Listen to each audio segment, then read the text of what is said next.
Folks, folks, folks, welcome back to another Nostalgianomics live stream. I already see someone in the chat, another Alex, a fellow Alex, saying, I'm going to go out on a limb here and say this is another clickbait title. You really think all I do is make clickbait titles? I think I always find a way to bring in the title or the thumbnail to the point of the video. And the fact that there's a question mark on there already makes it not a clickbait title. But no, it's not a clickbait title. I never said I am quitting Pokemon investing. But there's a lot of people that are not, I wouldn't say quitting, but they're definitely questioning their routes and the things they're doing in this hobby. I'm in a position now, right, where, I'm a known personality online. A lot of people follow my channel. A lot of people reach out to me, for advice or, just to talk things out, especially with my Patreon. I get emails, I get questions there. And one of the things is obviously it's summer, things are slower in summer. They always have been. And people that are newer haven't experienced that yet. It's freaking them out a little bit, I think. But I have been getting a noticeable uptick in the amount of people that are questioning things. They're questioning the hobby. They're questioning the investment potential. They're questioning their business, right? They're questioning if they can really run a profitable business, if all this work is worth it, right? Because, that's one of the things I've been very critical of other creators is other creators, other people in the hobby, they have a tendency to always downplay the work, right? Everyone likes to downplay the work and upsell the revenue or the sales. They never talk profits. They don't like to talk profits. And they'll come up with all the reasons like, well, I don't want to, get in trouble with the IRS. Like, hey, IRS knows everything I make. I don't hide anything from the IRS. So everything on my tax return is everything that I do. So the IRS already knows. I don't mind sharing my profits. But no one likes to talk profits. It's always, underselling the work, overselling the sales and the revenue, which at the end of this year, I've already made up my mind. I am going to show you all of my sources of revenue from selling cards, right? Whether it be on my site, on eBay, TCG Player, PayPal, Venmo. I'm going to show you if I do vend, I'm going to show you all the sales, and that way I can show you the big sales numbers, right? Like, how everyone likes to make those videos. 250,000 and 500,000 in sales this year. We're rich. And I'm going to show you how it actually breaks down the actual margins that people are working with in Pokemon. And it'll make this video make a lot more sense then for especially people who are like dreaming to get to these big sales revenue numbers, but not actually understanding what profit is. Because there's a lot of expenses to go along with that. And Pokemon's not a high margin hobby. But I've had a lot of people reaching out, very unsure if they want to continue because it's a lot of work, right? And most people are not full-time, and a lot of people aren't even trying to get full-time. And they're just, starting to question, is all of this time that I'm spending on this hobby really worth it?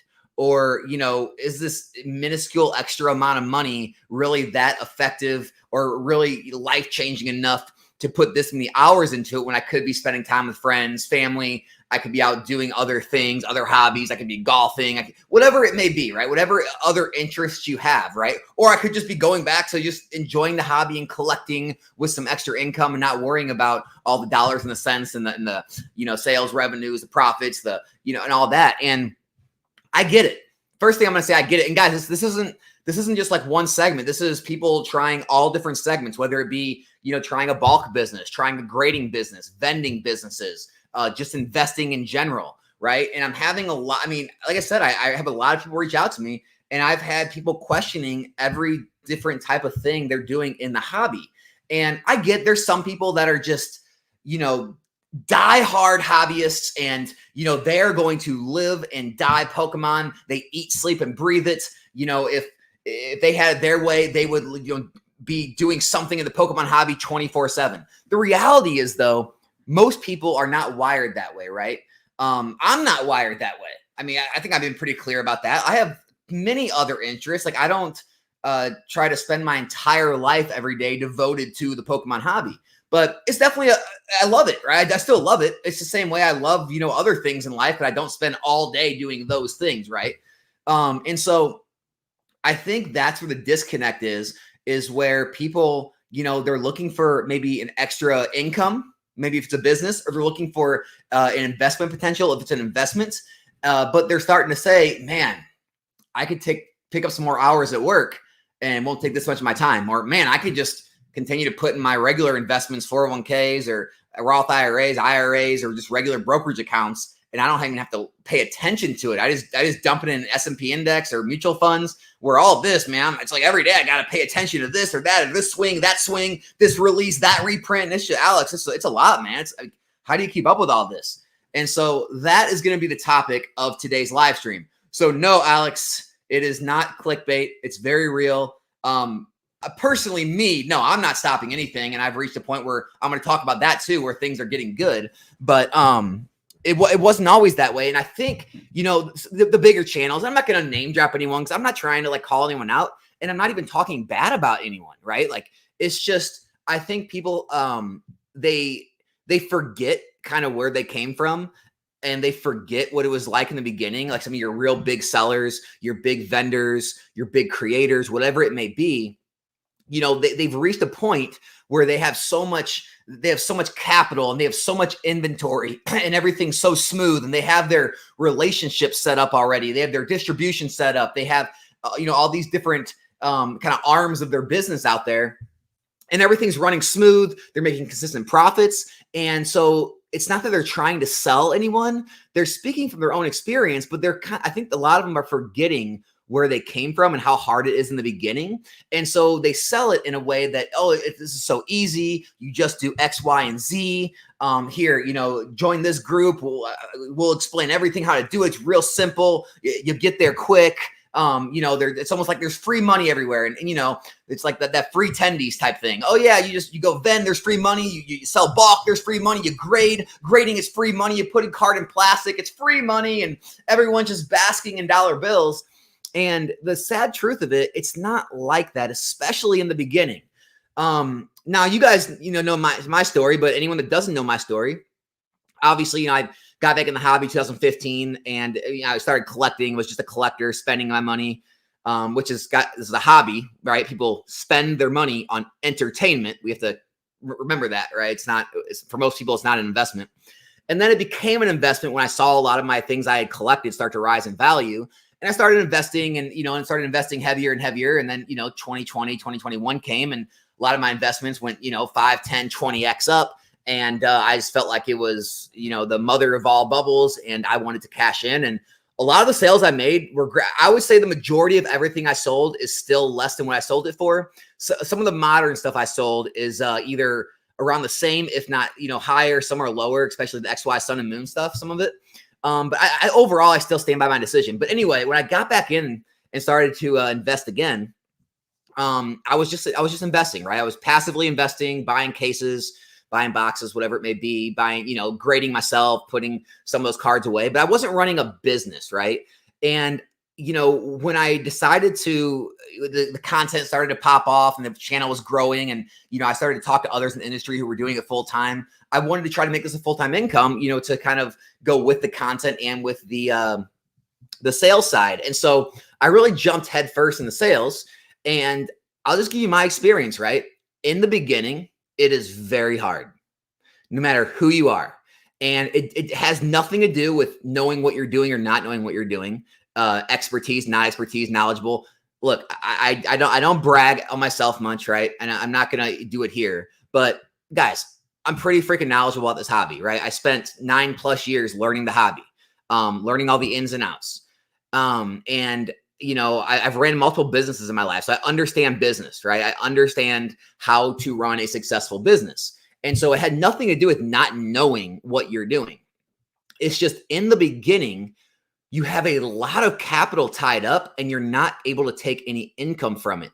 And this is what trips people up in that first 6 months at least, right? Is let's say you put, however much money you have, $1,000, $5,000, $10,000 in the business, right? Let's say you can pick any one. Let's say you're trying to start a bulk business. You're trying to grade cards. You're trying to vend. It doesn't matter what you're trying to do, right? But let's just start out with vending, right? You put $10,000 into inventory for vending. And you go to a show. obviously we talked about it before, all the expenses that go along with traveling, going to a show, maybe it's local or expenses there, but you're not going to sell all $10,000. So let's say you sell $5,000 of your inventory and, after expenses and everything else, your profit margins, let's say you make, $6,000 or $6,500, $7,000. Okay. So you got your 5,000 back and you got a little on top, but that's not yours, right? Because if you want to keep doing shows, you got to get that inventory back. So you have to at least spend that $5,000. Now, if you want your business to grow, really you need to put all that money back in, all 6,500, 7,000, 6,000. So to continue to grow. And so you have to continue to do that over and over again to build that snowball up to where you're actually making good enough income, where you have a consistent enough inventory, where you can start paying yourself. And that takes a long time. That will take months, if not a year plus, which a lot of people don't understand when they sign up for it. They're just like, oh yeah, I bought these cards for this much. I graded them, or I bought this deal for 70% from this guy, and I sold it. Now I have this much profit, so now I made thousands of dollars. It's like, yeah, are you quitting? Well, no, I'm going to keep going. Okay, well then that thousands of dollars needs to go right back in the company. You get $0.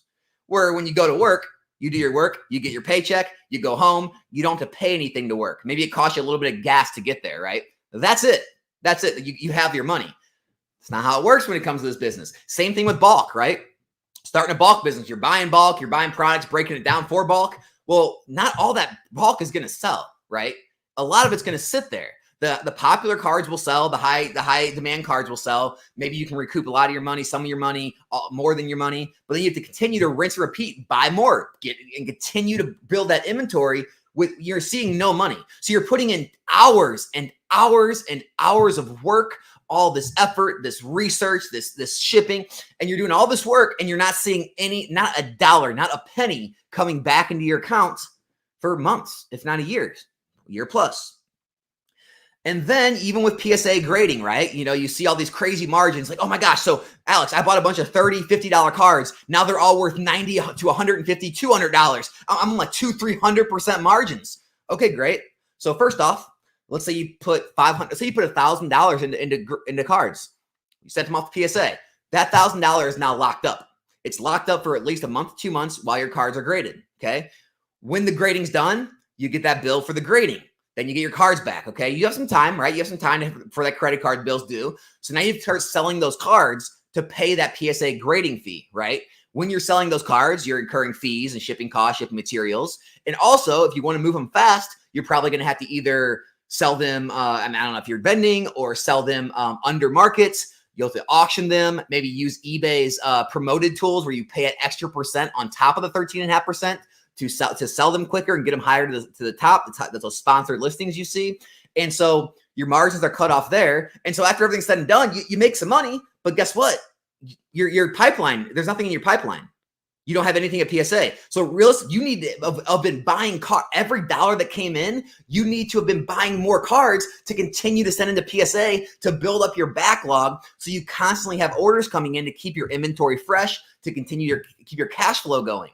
Right? And it takes a long time to build up that inventory, to build up that pipeline before you, again, ever get to see any money coming. Now, my personal experience, right? I've been full-time. I don't know. I went full-time later last year. Let's just say 10, 11, I don't know, maybe a year now, 10, 11 months. It wasn't until recently in the last couple months where I finally got to the point where I'm taking consistent revenue, right? Or consistent, what do they call them in LLCs? Distributions. I'm taking constant distributions from my business to actually live on, right? And I had credit cards that I would consistently roll and never pay interest. Don't pay interest in credit cards, but I constantly have a balance every month. I'd pay it off, and so right now is the first month where it was really last month, but I hit that pay off credit card button where it was like my credit card, this last bill was like $19,000. Crazy, right? So I finally hit that payoff button for the month. And I looked around and I said, okay, I'm finally at a place where I'm steady. I got 5 orders at PSA. I've got another 40 cards in my box right now ready to send. I'm trying to get a few more before I send it. I've got, good inventory of slabs. I have other slabs that are not inventoried. I've got a lot of sealed products right now. I've got a lot of inventory for my pack breaks, right? And everything's finally running smoothly. It's finally a well-oiled machine where I constantly have inventory. I'm constantly making revenue. I'm constantly buying, and I'm able to consistently take an income every month. But this took months, guys. Even with a following, guys, I have a social media following. I'm not just starting a business from scratch. It took me 5, 6, 7, 8 months to finally get to this more comfortable space where you're taking an income. You've got tons of inventory. You got tons of orders out there. You got a ton of sealed inventory. You got pack break inventory. You're still able to buy. You still have a ton of liquid capital in the business. Where that's another thing. People don't have capital. They're loading up credit cards and they're wondering how they're going to pay that credit card bill when the bill comes because they don't have enough sales yet. I'm finally at a spot where I have enough money in the bank where no matter how high that credit card gets, the business account will easily be able to pay it no matter what kind of sales I do that month. And it just takes so much time, effort, and energy and struggle to get to this point. And most of the people I talk to, they haven't went through it, right? Even if they've been in the hobby for, a year, 2 years, 3 years, they haven't been in the business side of the hobby. And they're 2, 3, 4, 5, 6, 7 months in, they're saying, Alex, I don't think this is worth it, man. I don't think it's working. I think the market's drying up. The sales aren't happening as fast, which you guys, I made a video about it before. This is summer, right? If you haven't been in the hobby, this is normal summer. Sales slow down in the summer. It's just the way it is. People are doing other things. I'm about to take almost a 2-week vacation, right? I'm about to head up to New Jersey, New York, Connecticut for a whole week and a half. By the way, talk about a pain because I'm so paranoid. I just spent so much time moving all of my sealed product, which is a lot, I'm not even gonna tell you where I moved it. Someone else's house, to someone else's house because even though my neighbors are watching the house, I'm gonna have someone here, watching the house while I'm gone. I still just don't trust it. I still don't trust when I'm not here. So I've been spending time getting everything out of the house. Everything you see behind me, I still have my decorations up. All of that will be moved the day I leave. So I'm not going to have a single thing in this house. So if you're trying to rob me, too bad. So I've been spending time moving everything I have, which has been a chore. But it's just, I'm about to take time off and do other things, right? I was golfing this weekend. I'm going to be golfing more. I'm out doing other things besides this hobby, besides making a video every single day, besides, really taking my time to, make plays and find more gradable cards. And I've been doing other things. Everyone's doing other things. If you have kids, they're all home from school, right? They're all off school. They're wanting you to do stuff with them, right? You can't send them to daycare every day. They can't play with their friends every second of the day. And so people are doing that, right? They're spending all their time, dealing with their kids or hanging out with, taking vacations. They're taking vacations. They're going to Disney World, whatever it may be. And people are spending money and time elsewhere. And that's why sales are slow in the summer. They pick back up in the fall. Don't worry, but it's still going to be the same thing, right? You're going to have to allocate. It's like any other business. You're going to have to allocate a good amount of money to lock up an inventory. And with the profits, continue to roll that back in the business and continue to churn and burn and grow until you've reached a point, like I said, where you've got money in the bank, where you've got inventory, where you've got, other, inventory coming, whatever it may be. And you're a well-oiled machine where you're saying, okay, I can afford to take X amount out of this business each month. And it's not going to affect any capital, restrictions that I'm going to have. It's not going to affect having enough inventory, being able to buy more inventory, any of that stuff. And I think that's the thing that people miss the most. And I think that's the kind of, like I said, I don't want to talk bad about anyone. There's a lot of good content creators out there. It's just, I think that's the biggest miss that a lot of the bigger sellers have is they don't really tell the whole story of how it was in the beginning. They tell the story of how it is now. And it's not that easy in the beginning. And so it's really doing a disservice to all of their followers who, they see all this money being made, these big deals and talking about how much they're making and, showing the stacks of cash at vending and all this stuff. And, then you start doing it and their followers start doing it. And they're like, they got to be lying. This has to be a scam. No one, what's going on here, Alex? What am I doing wrong? You're not doing anything wrong. You're doing good, right? You have a great start. What'd you start out with? $5,000 in inventory. Now you're up to $8,000 in inventory and you got some cash in the bank. Like that's, you're winning, right? You're killing it. But I haven't taken a dime yet. I'm doing all this work. Yeah. Any entrepreneur is going to tell you that, right? Like put it this way, guys. When I graduated college, right, I had a choice. I ran my lawn care landscaping company all through college. I was on the hustler schedule, right? I did all of my college classes on Tuesdays and Thursdays. That was it. I went all day long, Tuesday and Thursday, from 8 a.m. all the way until I think 4:45. I did all my class. I did 15 to 18 credit hours per semester. So on the 15 credit hour semesters, it was just Tuesday and Thursday. On the 18 credit hour semesters, I added in like a night class on like Wednesday. So I went to school literally 2 to 3 days, really 2 days a week, maybe one night class. All the other days of the week, Monday, Wednesday, Friday, Saturday, sometimes Sunday too, I was running my business. I was paying myself through college, paying for everything I do, running my business. So when I graduated, I had a choice. It was go to get a job with my degree and get that nice steady income, not have to worry about anything, not be about investing, or it was buy out this other company that a family member of mine had run and he was wanting to sell and double in size, and grow this business. And I chose option B. I wanted to continue to grow the business. So I bought out a company. It was, I paid like $14,000 for all the accounts at the time. It was like 60 accounts. And I hired a neighbor of mine who didn't really have much going on and just started growing. And in that, right, I had to up things. I had to get better equipment. I had to get, a bigger trailer and I upgraded the truck and all that stuff. And I paid myself, if I wasn't living at home, I couldn't have done it as fast. But because I was living at home, I paid myself $0. Zero.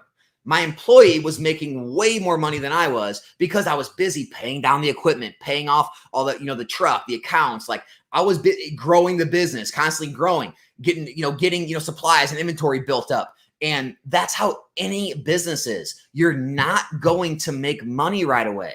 You're just not. It's not going to happen. And that is the biggest piece of advice I can give you is if you're trying to start out flipping, right? You're trying to buy out collections, you're trying to vend, you're trying to do bulk, you're trying to grade, you will not make money right away. And that's okay. Have the long-term mindset if it's what you want to do. And hey, maybe you find out it's not what you want to do. Maybe you find out, Alex, this is a lot of work, not a lot of money. I make good money at my job. This ain't really it for me. No problem. You tried it out. It wasn't for you. It's not for everyone. It's 100% not for everyone. And then bring it around. I'm going to get to the questions in a second, guys. Then bring it around to the investing side, right? Guys, I've never once made it sound like this, and I don't think many people that I know in the hobby have made it sound like this. This has never been a get-rich-quick scheme. Like this is like, like Dave Ramsey always says, like we sell crock pots, right? We don't sell get-rich-quick. This is a slow growth over time, right? You got to slowly cook it in the crock pot, right? It takes hours and hours, right? In this hobby, it takes years and years, but then it produces something really great, right? Like a great stew. And that's just how investing is, guys. Like, you can't expect to buy, Rudy Alpha Investments put out a great video. I was going to make a very similar video and then he put out that video. So now I can't. He screwed me because I had that same thing on my mind. And that goes to that thing, how everyone always acts like people are copying content. It's like, no, everyone just kind of sees similar things in the market. So they make that content at the time they think they need it. And multiple people think the same way. But he made a video about, everyone trying to time the market. That is one of the biggest things I've seen right now is people are obsessed. I mean, obsessed. I'm going to say it one more time. Obsessed with timing the freaking market. It is, guys, I can't even verbalize how ridiculous this timing the market thing has gotten. Everyone is always looking for this exact right price or waiting for this reprint or I bought it here. I'm waiting for the next TikTok deal. I'm gonna buy here and then sell it real quick so I can buy here. It's like everyone is trying all these ridiculous guys.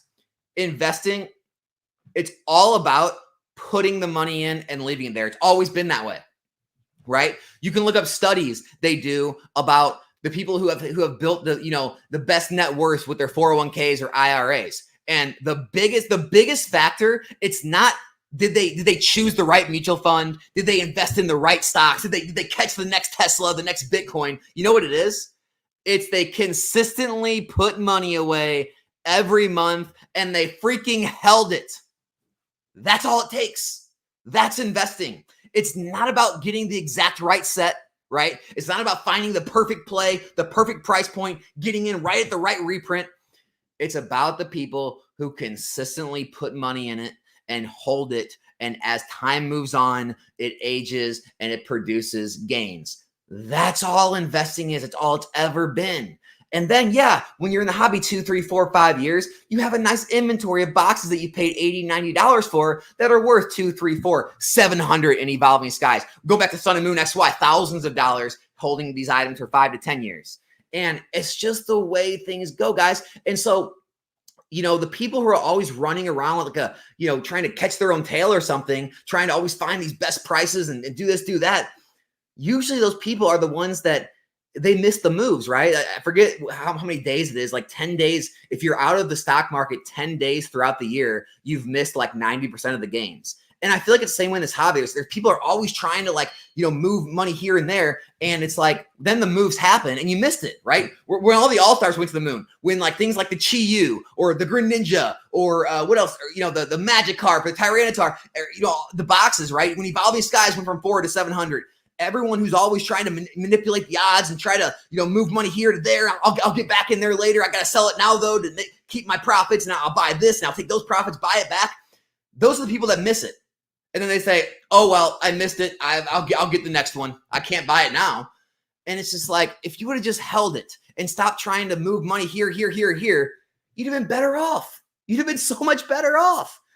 And so that's where it comes to the investing side. And so, obviously decide what you want to do. Are you an investor or are you going to be a flipper business? And then stick to that strategy and give it time. I've always talked about this, have a realistic time frame, have a realistic amount of capital that you're putting in for a realistic gain. Look, if you're really putting $1,000 into this, don't expect a ton of money, right?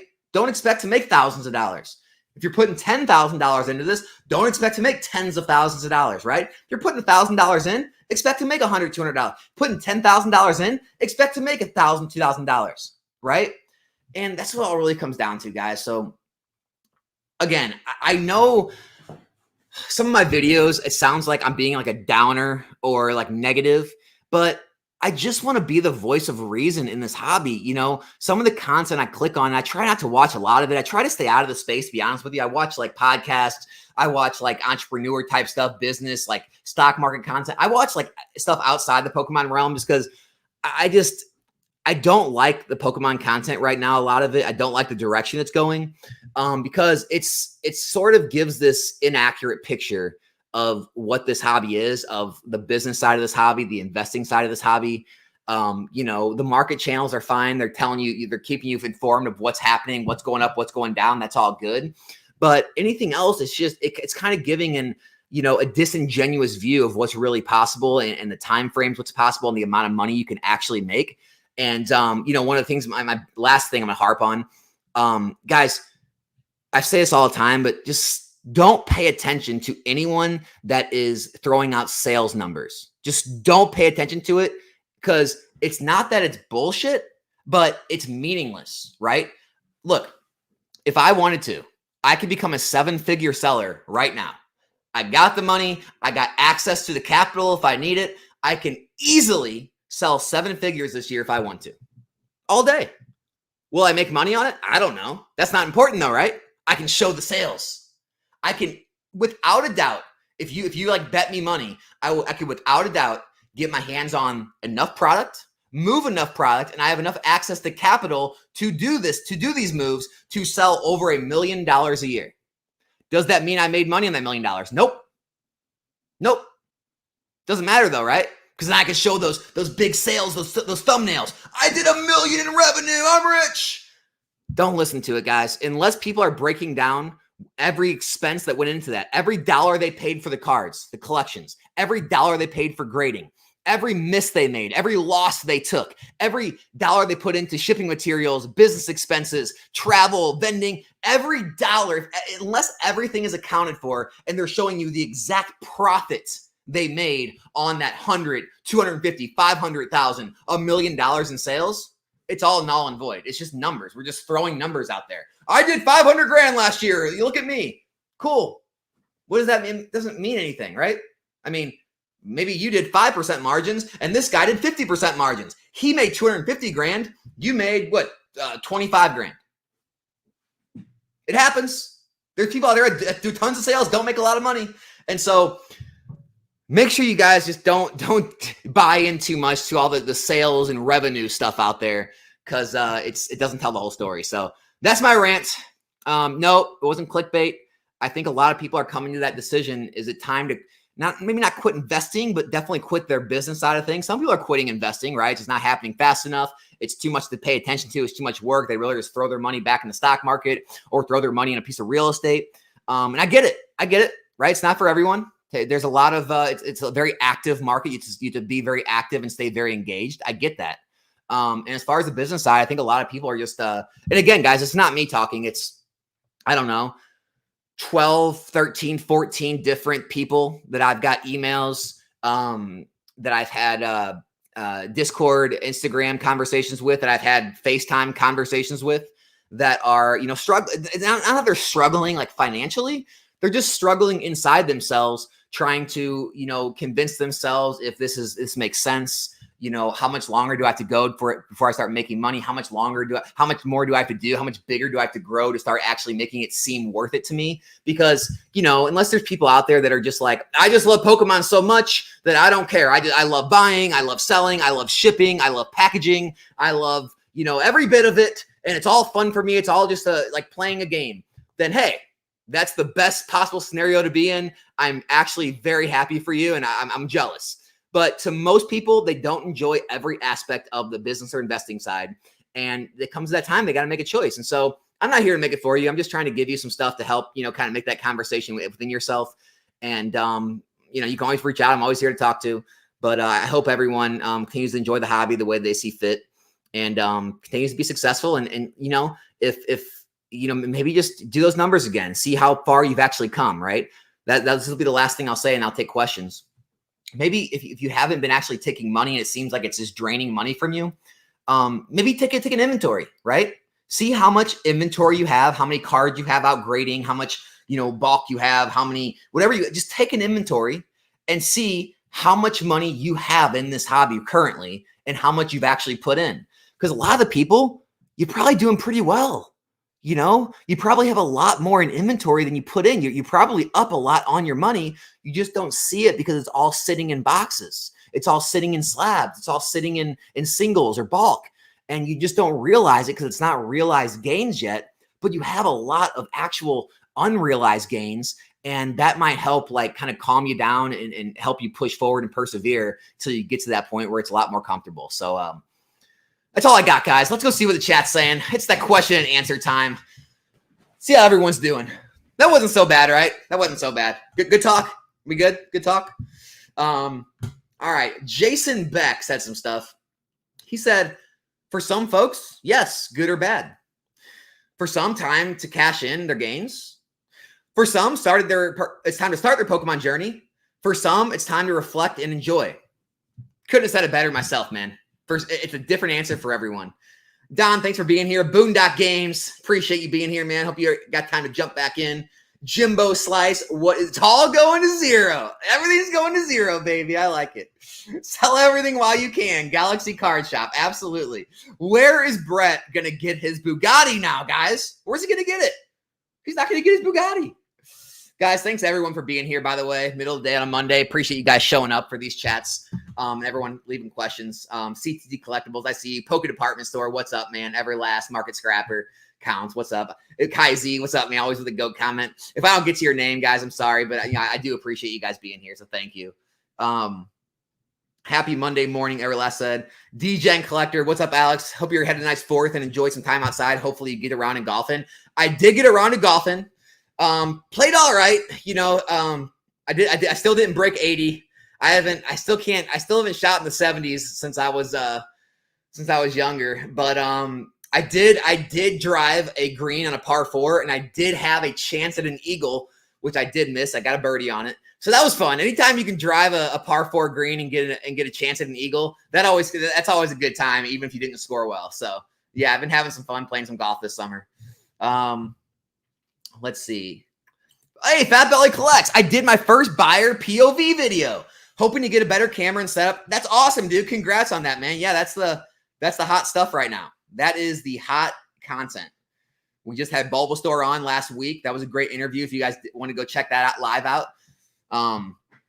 Bulbasaur is doing some big things in the POV videos and the vending side of things. Great guy too. Awesome guy. Dylan's as real as they come. Let's see. Pokemart TCG. What's going on, Alex? The Cabal Gang.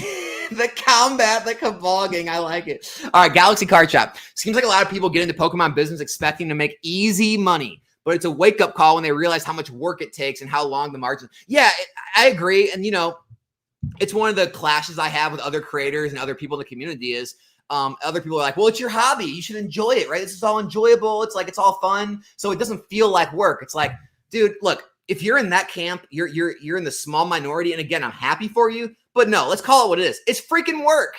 It's freaking work, right? You got to constantly be going back and forth with people, trying to buy collections, trying to negotiate, constantly scanning eBay, scanning card shops, scanning conventions, scanning Facebook posts or Discords, and always out there looking for inventory, looking for buys, right? Then you got to, get it in, pre-grade everything if you're grading or list everything. You have to ship out your orders, package them, order shipping materials, make sure you have enough of all that stuff. It's a constant grind. And I just find it hard to believe that someone out there enjoys every aspect of it. You can enjoy some of it, I agree with, right? Some of it is fun, but to enjoy every single aspect of this business, it just seems a little unrealistic to me. But hey, if someone says they do, I'm not going to call them a liar. Maybe they do. The only reason I make YouTube videos is so I can make clickbait titles. To Go Box. Oh man, check out To Go Box, guys. He's got his own channel. Appreciate you, man.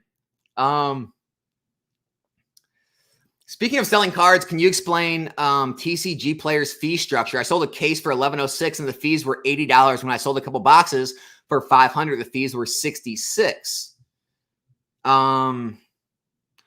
Well, 500 plus 500 is only 1,000. 1,100 is a little more. No, that sounds right. That sounds right, dude. I mean, $14 more. 13.5% of $106 more is about $14 more, man. Yeah. I think the maths. And it also depends on if the person got charged sales tax or not. Like on eBay, you asked on eBay. So like me, I'm tax exempt. So if I buy $100 card from you, you're going to get fee charged on $100.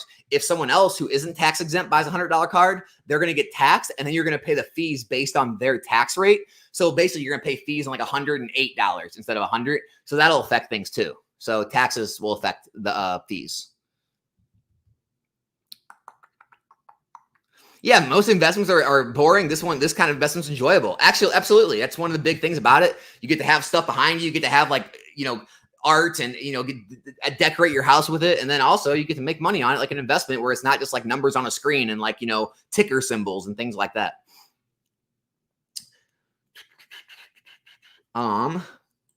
If everyone, I love this. I love this question. I get it every video, right? If everyone, we have to put quotations. If everyone is buying and hoarding all this modern stuff, who are you going to sell it to in the future? Oh, Kevin, man. Someone says that every time. Well, first of all, everyone isn't doing it, because if everyone was doing it, there wouldn't be enough product to go around as much as you might think. I mean, put it this way. I know the kind of numbers that distributors send out. All right. I know the kind of the amounts they get of things. It's not endless. It's not infinity. Okay. Also, I know the amount of products I sell with my pack breaks, right? A lot of people open this stuff, or they have other people open it for them, and they actually just collect it and enjoy it, and they spend money on their hobby. Most people are not investors. What happens is people get on these YouTube communities, right? And they see, they're in here, and there's like 180 people in here, and maybe this video gets 2,000, 3,000, 4,000 views. And you say, oh my gosh, everyone's doing this. It's 2,000, 3,000, 4,000 people in here. And then the amount of people that actually do what they're saying they're doing is even smaller, because a lot of people just get online, they lie, right? They get on Discord or YouTube comments or Instagram or Facebook, and they lie about what they do. They don't actually have as much as they say. And what happens is, the few people that actually hold long term and actually do what they're saying, they end up having the product. And as time goes on, people want the product because they can't get it anymore. And because of that, the demand's higher, the supply's lower, price goes up, supply and demand rule. And it's not as widespread as it seems when you're in these little echo chambers, right? These little spaces in the community where it seems like everyone's investing. Here's a perfect example. Kevin, just go walk around like your local mall, strip mall, like big, promenade, any place with a lot of people, and just go interview people. Just say, hey, do you know Pokemon? A lot of people will say, yeah, oh yeah, Pikachu, Charizard, and say, do you invest in Pokemon? Dude, you'd be hard pressed to find one person in public that invests in Pokemon. That should be enough right there.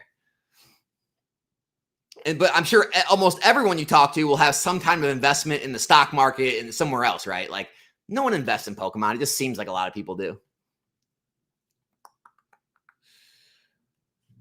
Hey, DJ Collector said the same thing, dude. I didn't even see you say this, but that's the exact thing, man. Exactly. Alt Hunters in the house. What's up, dude? Sealed investing works because you can show someone it works and they still won't do it. That's why I'm confident. Isn't that hilarious though? Like, you know what? That was why I was so naive, right? I was so naive when I started this channel. This is me. I'm not lying to you. I truly believed this in my heart. I truly believed that if I could show the data and I could prove that it worked and I could show the numbers and I could have the spreadsheets and I had everything, that I could actually change the mind of the naysayers and the negative Nancys out there. And I realized it's never going to happen. You'll never do it. There's not enough facts that you can show someone to ever change their mind when they are closed-minded. And yeah, man, that's 100% true. No matter what you show them, they're never going to believe it. Never.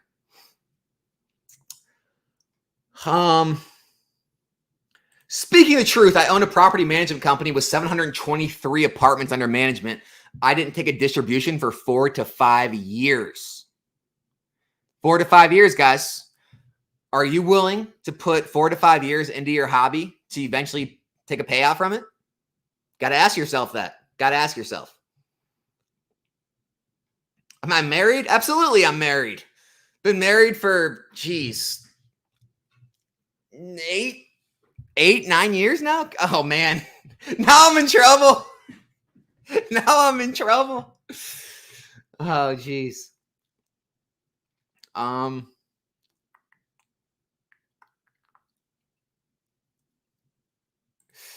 Trying to learn golf that I work from.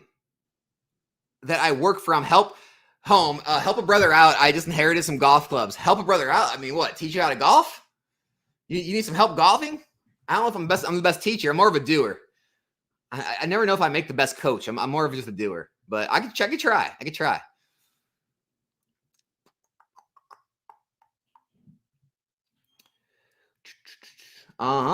Let's see. Pokemon TCG. Alex, we make it look easy because of the experience we have and the money we have in product. What we are buying constantly, new people entering the hobby cannot move at the same pace we move. Yeah, exactly. That's kind of why I want to make these videos. Is other creators will make videos and they almost like assume that, oh, well, everyone can do what I do. It's like, dude, you have relationships built, you have distribution, you have established selling platforms. You've got private, sellers that you have established that you sell to. You have an established inventory. You've got a lot of capital you're working with because maybe you went through the boom and got large amounts of money just because we went through like a Black Swan event. And you're talking about it like, it's easy, when it's like, dude, just try to remember what it was like when you started, right? You were probably working a second job. You probably weren't taking any money out. You were probably continuously, pouring money into your hobby out of your paychecks. And you eventually got somewhere, but people that are new, they don't see that. They just see the success. They see the big numbers and they think, oh, I could do that too. You can over time.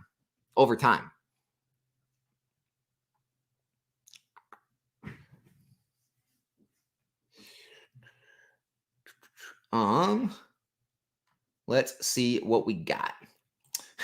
Bros are really trying to time a perfect entry, mocking you if you bought $80 boxes. It feels a lot like Sword and Shield all over again. They're already missed 20-30% move, but call people dumb that buy. Yeah, and then it's this reprint culture, right? This weird. Trust me, I've been in the hobby a long time. I never remember reprints being as prevalent talk of conversation until now. Like it's all people talk about.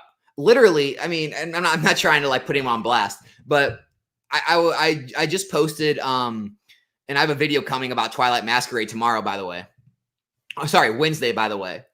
So stay tuned for that. But I put in search of posts in Discords and other places. I talk to other people and see if they can find any for Twilight Masquerade cases because I'm going through so much of it, right? And everyone hated on Twilight Masquerade. You can't make a set around masks, and Greninja can't carry a set, all this stuff. I'm skipping that set. And everyone was wrong. And I wasn't saying I'm right about it, but I was definitely one of the people cautioning people saying, hey, don't prejudge a set. This is why you want to buy a little of every set because you can't always be a great set picker. Twilight Masquerade's a perfect example of that. Everyone got that wrong, and now it's crushing it. But my point of this was, there's already people on that post saying, yeah, it needs to get reprinted. What are people talking about? Guys, boxes are not supposed to be $80 and $90, right? That's an unhealthy market. The same way with like One Piece or where Lorcana was before, boxes are not supposed to be $200 out of the gate, right? Pokemon's got it to the point now where it's pretty freaking healthy. We should not be calling for reprints when a box is $100 to $110 after release. That's healthy. It's healthy. That's a healthy market, right? I mean, I would argue anything up to like what Paldea Evolved is still healthy. $100 to $130 on a $160 MSRP item is healthy. You don't want, look, what will happen is they'll reprint it. It'll fall down to the 80s or something. And people will say, oh, it's overprinted. It's trash. Pokemon printed into the ground. But it's like, it's $110 a box. People are saying it needs to get a reprint. Guys, this is good. The stores can make a little bit of margin. It's not dropping. People don't see it as like this like disastrous, deathly asset. People actually, have some, they have some confidence in it. They have some chase cards that are doing well. Like, there's nothing wrong with that. All these sets, like maybe there'll be reprints come on some of them. That's how it happens. But saying that all these sets need reprints is crazy to me because they're $100 to $110 a box. Are you kidding me? Like, are you really kidding me? That's where they should be. So yeah, I mean, but yeah, like the whole reprint culture, it's like everyone every day, all I see are waiting for reprints. I'm waiting for reprints. Oh, when the reprint comes, I'm going to load up. And, half those people, they still won't load up. The reprint will come, it'll drop, and they'll come up with another reason why they're not loading up. I'm going to wait. The bottom's going to fall out. I'm going to wait till Black Friday. It'll be Black Friday then. I'm going to wait till Black Friday to purchase. I'm going to wait till Christmas. Like, they'll always come up with another thing they're waiting for, another reason they can't buy, a lower price point that's going to come. Like, it's so crazy at this point. Like, guys, if you can find boxes in the 80s, it's a screaming buy. If you can find boxes in the low 90s, I would still probably argue that it's a buy. If it's in the hundreds, you want to wait, okay, like whatever. I don't know. I think it's crazy. I think we've got so overblown with this timing the market these days. It's kind of wild. And like I said, half the people who are so worried about timing the market, they're the ones buying like a box or two, right? Like it matters. Like, oh man, I really beat everyone out. I got it for $10 less. I saved $20 on my 2 boxes. Yes. And it's just like, all right, dude, congrats. Here you go. Here's your sucker. I don't know.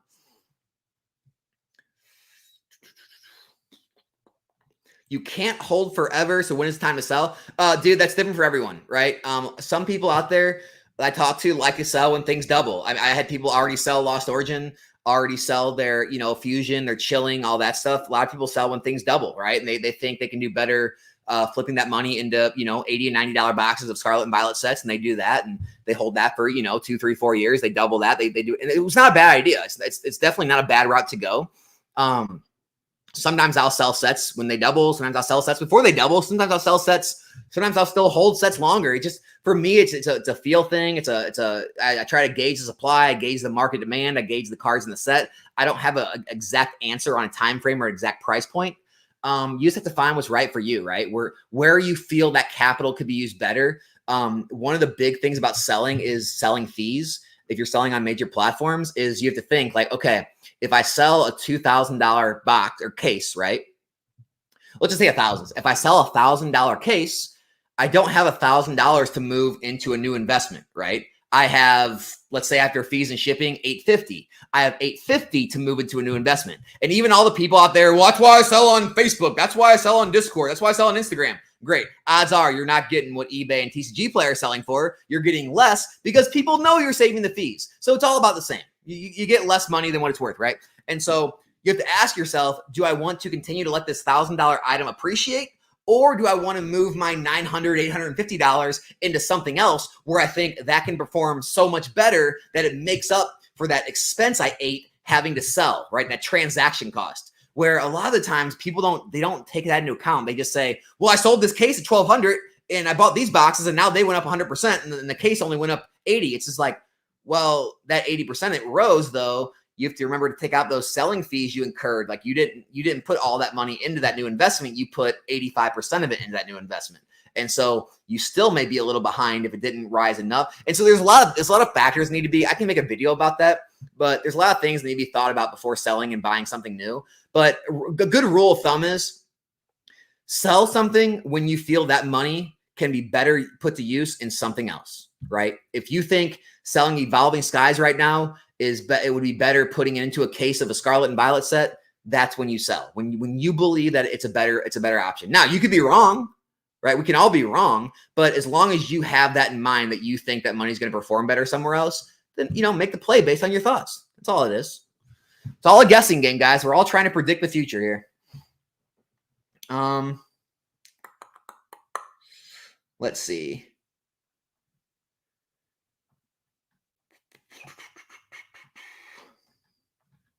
I have 9 years in the hobby. I still do not pay myself one dime because the cost of living on the expense end is so low and I can spend a ton of money. Yeah, and that's the other thing. Like if you want to grow faster, you don't pay yourself. You just continue to, rinse and repeat. I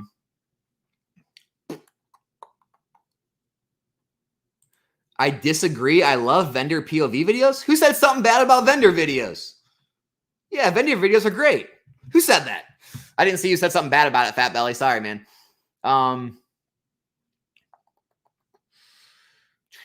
Let's see. I'm taking a huge break from the space because of UNL, but I love packing and shipping orders, so I'll continue to doing small stuff. Your average player, he's one of those crazy people. He's one of those psychopaths. I'm happy for you, brother. I am.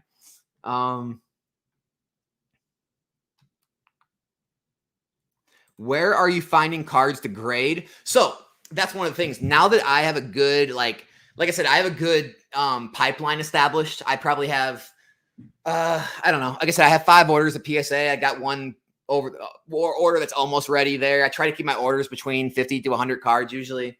So now I buy a lot less on TCG Player and eBay. I buy a lot more at local card shops. And local shows and then collecticons. I try to buy in person because my PSA 10 rate is astronomically higher. Like it's not even close. I've had like 90-something% 10 rate orders on English, right? Japanese sellers, you guys, you graders, you guys already know what high gem rates are about. I know you guys get them. On English, that's nearly unheard of to have 90+% 10 rates. And so that's why I like to buy in person. I like to be able to take the card out, actually look at it, because I know when I get home, that card's going. It's got a very good chance of getting a 10. And so I try to buy almost exclusively in person now. If my inventory or my orders, my pipeline ever gets low, I'll probably start buying online again, but it's just not worth it for me, right? Here's the thing, guys. When you buy online, especially if you're doing it in mass, again, you're creating more work for yourself. It's all about how much you want to work, because let's say you buy out 50 of a card. You're not sending in 50 to grade, right? You might send in 15. So all 35 of those, you got to sell back on the market. You got to make the listing. Every time they sell, you got to ship it out, deal with all that. Like and then you have to wait for it to sell. Now you have all this inventory and all these loose singles, which you'd rather have inventory and better stuff that's going to produce you a margin. All these singles, you're losing money, maybe breaking even. It's a mess. So I don't, and a lot of people use that strategy, and it's great, right? If you want to run that style of business, it's profitable. You can definitely do it. I'm not saying it's not. It's just where I'm at. I'm constantly trying to bring down the workload, right? I'm trying to bring down the workload while still making as much profits as I can with working less, right? And so I started out doing a lot of that, buying out mass amounts of cards, collections, eBay, TCG Player, but it's a lot of work, right? And you just have to, again, ask yourself if it's worth it for you and if you enjoy it. For me, I don't enjoy it as much as some of these other guys in the space do. Like, there's tons of sellers out there, tons of content creators that buy out collections all the time. They're constantly breaking cards down. They're constantly making, mass orders on TCG Player and eBay. That's not really what I enjoy. Like, it's not very fun for me. I enjoy going to card shops, talking with the owners, talking with the employees, chatting it up while I'm looking through cards. I find maybe 15, 20, 25 cards while I'm there, and I can work a deal because I'm paying cash or buying a lot, and they know me and they like to work with me. And so I can get the cards under market. I know all the cards are TSA 10 worthy because I went through and looked at them, and I can put them away. It costs me a couple hours of my time maybe, but I know I don't have to do any other work. There's no other work involved. They all get sent to PSA. And so, that's kind of what I do these days. Ooh, would you sell an XY era box to buy an SV case? So PokeCrab, I'm making some speculations right now on the whole mega evolutions coming back. And because of that, I think a lot of the XY cards have already started to spike. And I think that's also going to drive up a lot of the XY boxes. So because of that, I'm buying and holding XY boxes right now. But I also have Scarlet Violet. So, if I had to pick one or the other, oh, it's hard. It's really hard. I would say if I could find Scarlet Violet boxes near $90 a box, I'd probably buy those. If you can't find them for less than 100, odds are, you'll probably be around that price. Maybe reprints will come. Like, maybe you'll be able to get them later for around the same price point, where maybe the XY will perform better in a short amount of time. It's hard. It could be either way. I don't feel strongly either way.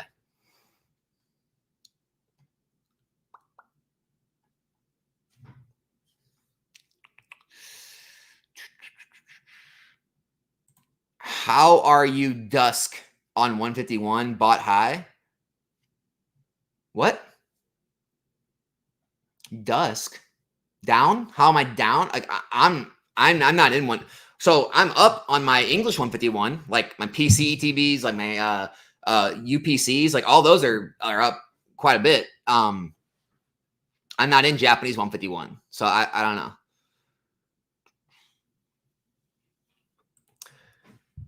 Hey, I've started an Instagram and feel like I have pretty solid understanding of how much I spent and how much I've made, and basically put back into it. How do you feel I can continue to grow? It's just volume, dude. This whole hobby, that's the biggest thing. This hobby has zero secrets, right? The deeper you get, the deeper and deeper I get to this hobby, zero secrets to it. There's zero secrets. It's buying low and selling high, and it's large margins, right? And the more people do, the higher sales they get. Usually the smaller margins they get. Like, the guys that they have huge sealed products, right? Or amount of sealed product sales, their margins are razor thin. They're 5, 10, maybe 15% margins on some things. So it's just the margins get smaller and continue to get your volume higher. That's all it is. So, if you can, it's kind of like this. If you sold 100 grand of items and your margins are 30%, you made 30 grand, right? Okay. What if you sold $1 million of items with a 10% margin? You made 100 grand, right? What if you sold $10 million with a 5% margin? You made 500 grand. So it's all about just increasing your volume, getting more and more volume. It doesn't matter if the margins shrink, just move the product. Just keep moving it.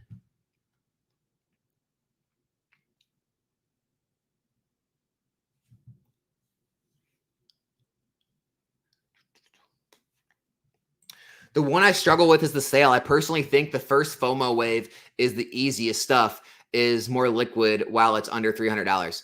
Like the first FOMO wave of new sets. Yeah, it's always super liquid when new sets come out. It's the best time to sell. Absolutely. The Pokemon investing content right now is funny. Everyone claiming clamoring over each other to time the market, right? And guess what's next? Yeah, it's the hobby's in a strange place. Pokemon content's in a strange place. You know, the vending content's definitely kind of, I would say, up there leading the way with like the pack breaks. But yeah, a lot of here's the thing, guys, there's a difference between market content and investing content. I actually think there's very little investing content out there. And I think a lot of the people who are making investing content are just making market content, right? All they're doing is just telling you what's going on. They're just saying, hey, this stuff's going down. This stuff's going up. Here's what I think about this. I like this. I don't like that. Like, there's not a lot of people actually diving into the numbers and talking about, you know, I don't know. There's just not a lot of like deep financial, you know, content or deep like analytical content out there. And the reason is it's views. People have found that the market style content gets more views. Vending content gets the views. Pack openers have always got views. And so they're flocking towards that because that's where the views are. And, you know, I could do the same thing. And I do, you know, you guys see, I make those market style videos. I do things for views. I'm only human. I'm only a YouTuber. It's what you do, you know, grow your channel and get, you know, views on your page. But I still always try to mix in, you know, more hardcore investing content because I think it still lacks. I mean, I think it still lacks in this hobby. That's just my perspective, though. I did hear about the sports stolen. I mean, guys, look, you know, obviously I have morals. I would never do these kind of things. But gosh, I mean, you have to, when you're walking around these shows, I mean, you're thinking to yourself, like, who's watching this stuff? Like, what? You like, I'll be in the shows, people like, and not people that like know me, like, oh, you're Nostalgianomics. Hey, Alex. No, people that don't even know me, right? Like they don't recognize me. They have no clue who I am. You know, they'll like open the case up and be like, oh yeah, check it out. And then they'll have someone ask a question and go like answer their question. I'm sitting there like,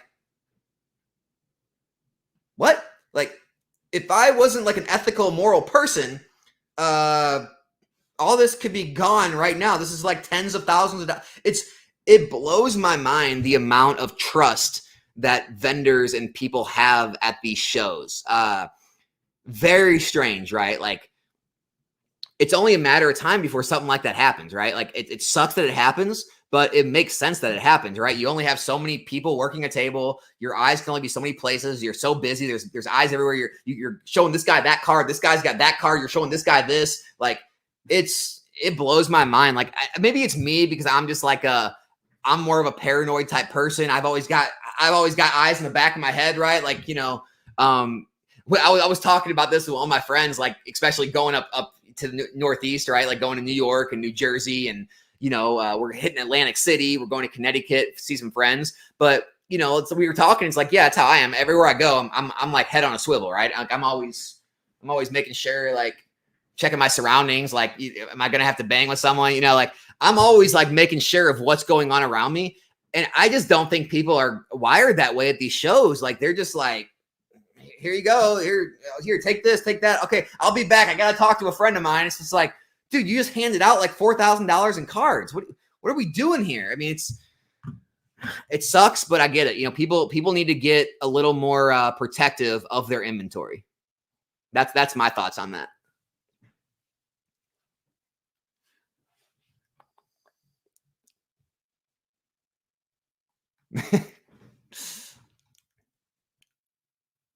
Just sold Bulbasaur a Poke Battle at Collecticon for 3.5K. Nice job, man. Nice sale. I'm sure he'll make some money on that too, and everyone's happy. You got liquidity. He got a little margin. That's how this hobby works. It's great. Great for everybody. I enjoy the work knowing I'm not doing my old job. That's another thing, right? Like, even if you don't enjoy every aspect of the hobby, if you can make a living out of it and you enjoy it and you don't hate it as much as your old job, and there's a lot more aspects you like, then that's a win right there. If you make the same amount of money, that is a win, right? Like, Gary Vee always talks about that. Like, there's a lot of people who can make the same amount of money they're making in these office jobs they hate, going and selling on eBay, going and finding things. And maybe that's getting more watered down these days, but like, the concept is there, right? Like, there are so many things you can go do for yourself if you're willing to put in the work and effort, that you can replace your job's income if you don't like what you're doing, right? I did it. I mean, I didn't replace my job's income, but I'm getting there. I'm getting there every single day, you know? And yeah, so yeah, I agree with that for sure. 100%. I finally lost all interest in collecting cards and sold them all over the last 3 months. But I still have a ton of sealed and enjoy buying it. Wow. Matt, I'm sorry to hear, man. There always comes a time when that day comes. I've definitely purged a few times, so I get it. I understand. So Abraham says started collecting in XY, started investing in 2021, close to 6 figures in stock now. Still don't understand why people get upset the market goes down on summer months. Best time to build up inventory. Abraham, I think it's a lot of the time it's new people. I think most of the time it's newer people who haven't been through this cycle yet. So I think that's what it more is. I mean, I think people have been through it a few times. They're kind of used to it. They're not as angry about it. But yeah, so I think that's more of what it is. Oh, let's see. Alex, ready to admit Twilight is the best regular booster box set so far in Scarlet and Violet? I've been saying since the start, it's Ultra Prism 2.0. Wow. Dude, those are strong words. I don't think that. I don't think that. I truly think Temporal Forces is all around a stronger set. I truly think Paldea Evolved is probably a stronger set. I think having that God tier rarity Greninja chase is helping it a lot. And the fact that chase is happening and the supply is getting eaten up is rising the prices is giving that impression. But I don't know, Jen. I don't know if I'm on board with that. It's up there though. I mean, it's a good set. I get it. Is it ever a good idea to sell to an LGS? Some LGSs will give you some pretty fair rates. If you're selling them, high value liquid cards, they'll sometimes give you like 75, 80%. You're selling them like an alt art or, an in-demand SIR or maybe like sealed product.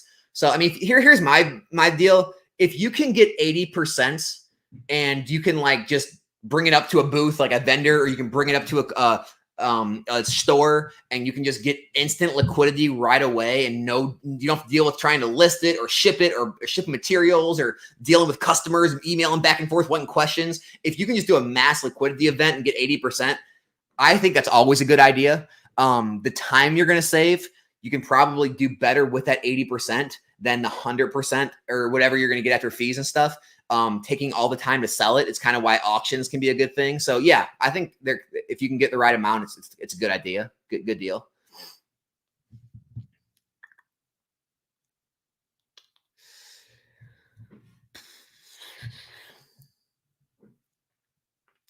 Let's see what we got going on. Boondock says most people don't have what it takes to run a small business, let alone small business is the ultra risky collectible space.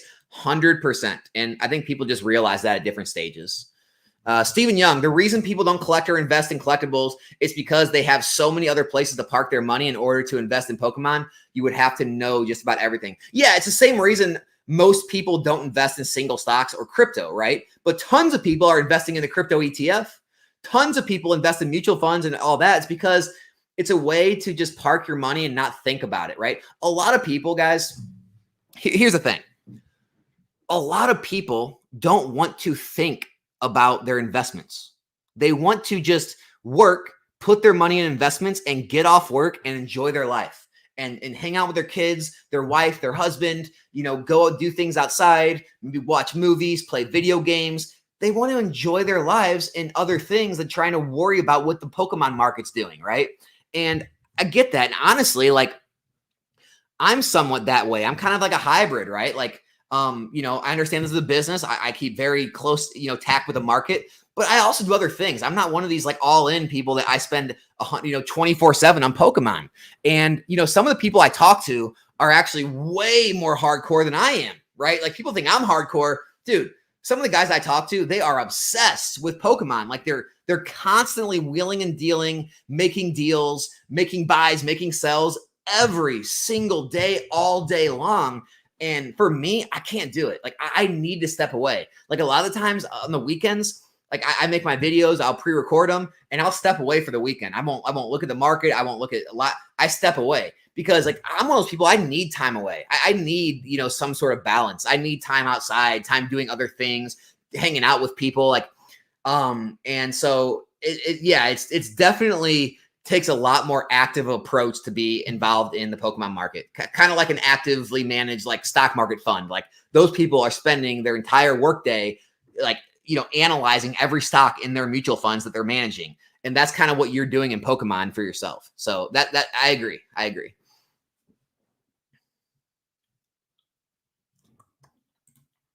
Bob said, yeah, I forgot about that part. So between TCG Player and eBay, the fee structures do change depending on how expensive the item you sold is. I don't know if I've looked into it deep enough to know the exact rate. I know eBay's like, I think it's 2,500. It goes down. Maybe TCG Player, like he said, it's 1,000. So yeah, just kind of look up the fees if you're worried about that, and see kind of what the fee rates are for what dollar amount of items, because it does fluctuate, right?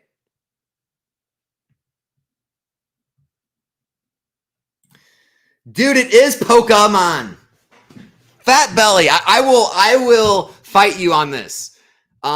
Go watch like the original anime. Go listen to Ash in the original anime. Do we have to interview Veronica Taylor on the channel? Like, it's Pokemon. It's not Pokemon. It's never been Pokemon. Anyone calling it Pokemon doesn't understand how that little symbol above the E works, right? That makes it Pokemon, right? Like, I mean, Ash is trying to be a Pokemon master. He's not trying to be a Pokemon master. Come on, dude. You should know this. You should know this. I've done a lot of smaller sales and a few around the $500 mark, but then jump around 1,000, and that's when I noticed the lower fee. Yeah, 100%. So sorry, I did miss that. Yeah, the fee structures on TCG Player is different than eBay.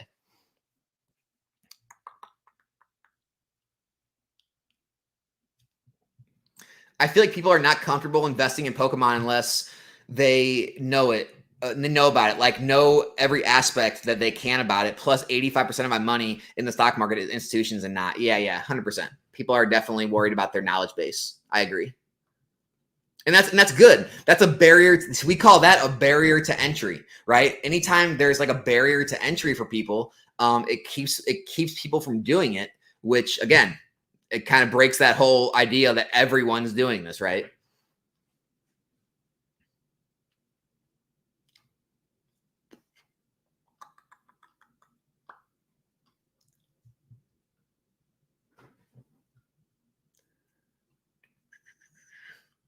Matt says Twilight Masquerade's god awful. No one likes these masked Pokemon. Dude, it's so funny to see the two extremes. I've been in the middle since the very beginning.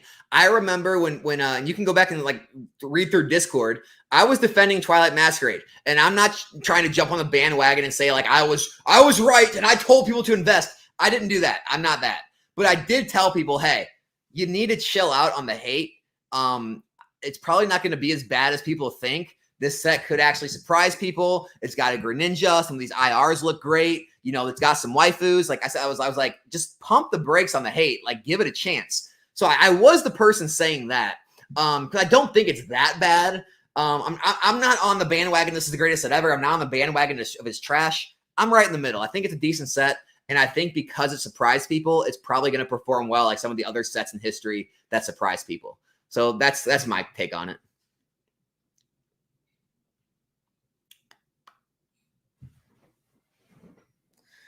Yeah, dude, the constant reprint talk, it's so crazy. Like, I don't know why it became so prevalent to talk reprints. Like, and it's all you hear in like Discords too. Like every day there's someone talking about reprints. Like it's like this catastrophic nuclear bomb of like a conversation. Like, oh, when the reprints come, we're gonna pick these boxes up for pennies on the dollar. It's like, well, it's not really how that works. Like I understand some reprints in history have crushed sets, but there's tons of reprints that don't really have huge effects. Like you might want to like have a better investing strategy than like crossing your fingers for reprints to totally demolish the price. I don't know. I'd be a little cautious on that, guys.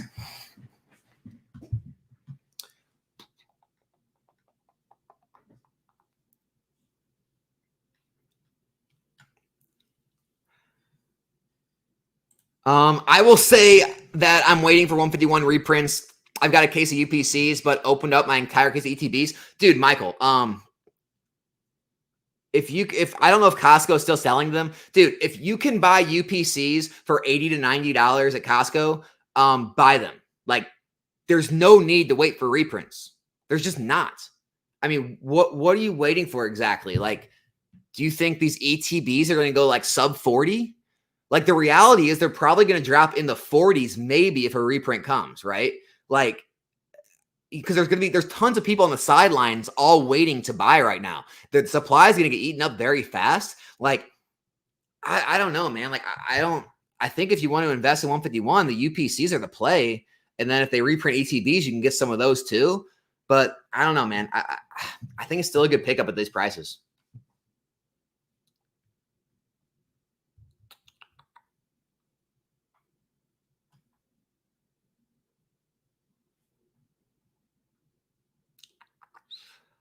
I think this is why so many people are dumping Sword and Shield on TCG Player. It's all up 50 to 70%. Well, there's a couple things, right? Like, they're not dumping all Sword and Shield. You're seeing sales on Brilliant Stars and Lost Origin because distributors had a restock, right? They had boxes come in. It was a very small amount, but it was enough for people to want to take the quick tendies. And so you're seeing a lot of those sell and those prices drop. But like Astral Radiance isn't seeing drop. Like Evolving Skies is rising. I don't know if you guys seen the recent sales. Evolving Skies has had some sales at like 750. And then, people will jump back on and list them lower, and you'll see sales at like 705, 715, then 750 again. And then people will, so Evolving Skies is trying to push higher, but you keep having people trying to jump on and sell. I don't know why, but yeah. So like Evolving Skies is rising. You have like, you have some sets still rising, still staying even. It's just some of the stuff that had like some blowouts come out. So I don't think it's too big of a deal right now. I think Sword and Shield is going to be pretty stable. What do you do when you make a purchasing mistake? I mean, you got to eat it, man. I mean, you can reach out and see if the seller will cancel it, if it hasn't been shipped yet or something.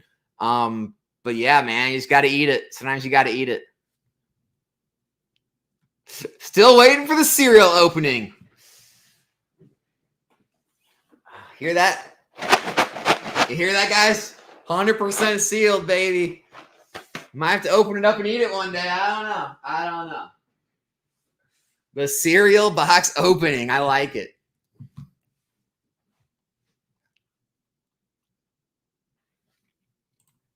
Yes, I do actually. I think Sword and Shield is going to see another uptick around the holidays. I said it. I think every Sword and Shield. No, I didn't say that. I said I think every Sword and Shield alt art set, besides maybe Battle Styles, will be 200 plus by the end of the year. I said that earlier this year. I stand by it. I still think they'll all be 200 plus by the end of the year. Evolving Skies, I said it'd be 1,000. It's looking bleak, but you never know how things can go when they start to run. I think Evolving Skies will probably be 800 plus, but we'll see. Maybe it gets to 1,000. I don't know. The crazy things happen all the time. But yeah, I think we're going to continue to see prices rise into the end of the year. That's my thoughts.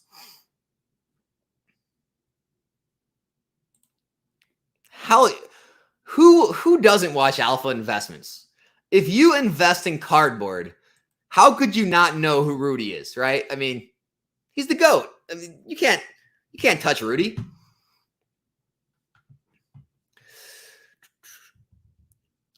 Holidays will be new deals and weird products being dumped. Sword is probably less likely to sell as much, but prices go up during winter over time. Yeah, 100%.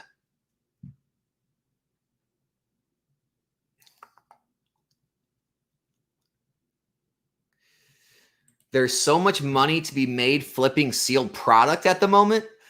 I'm guessing Japanese because English, not really. In Japanese, there's money to be made, but again, you just have to do so much volume. Like, I guess it depends on what like so much money is. Like to some people, making like hundreds of dollars or making like a few $1,000s, a lot of money, right? Like to me, when I hear so much money, I would be thinking tens of thousands of dollars. Like I want to make, right? So like, what are the margins, right? Like to make tens of thousands of dollars, I'd probably have to spend at least 100,000, if not 100,000 plus. And then how long does it take those boxes to move after everything's said and done? Like, again, dude, I just think everything's overblown, man. I just think everything's overblown. Like, trust me, like I hang out, I hung out with Pokey like the whole entire Collecticon. Like we hung out for hours each day. I picked his brain a lot. I talked his brain to death. I've talked to other big sellers like Sakiris. I've had long conversations with him inside of Discords. Like, I just think everyone is overblowing the opportunities and the margins, where, it's like the people making the money, it's all volume. Like people who make big money in this hobby, it's just volume, right? Like you just can't do it without volume. Even with Japanese sealed product, it takes large amounts of volume to make a good income. And to do that, you have to have a large amount of money. And so I don't know. Are you going to miss me when I quit? Dude, Fernando, you can't. Just don't quit, dude. Just maybe you need to find try different avenues of the hobby and that you might enjoy more. I don't know. Degree says, yo, finally able to catch a live again. You buying any Yu-Gi-Oh lately? Assuming no. No, dude, I have my 25th anniversary stuff. I have my LOB as well as my other sets. I've got my legendary collections. I think I talked to you when I was buying those. I was asking if you were getting any at the time, but no, I moved into all that stuff, and that's the only Yu-Gi-Oh I own to this day.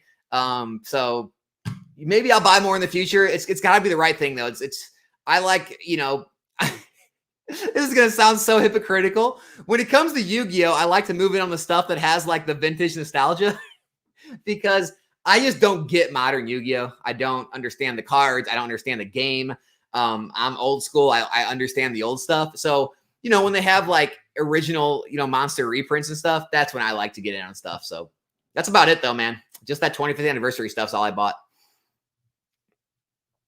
If you're trying to save yourself work, why don't you just click one button and sell the grading orders through their eBay? Save all the listings, shipping, packages, customer service work, etc. What? Sell the grading orders through their eBay. I don't know what that means.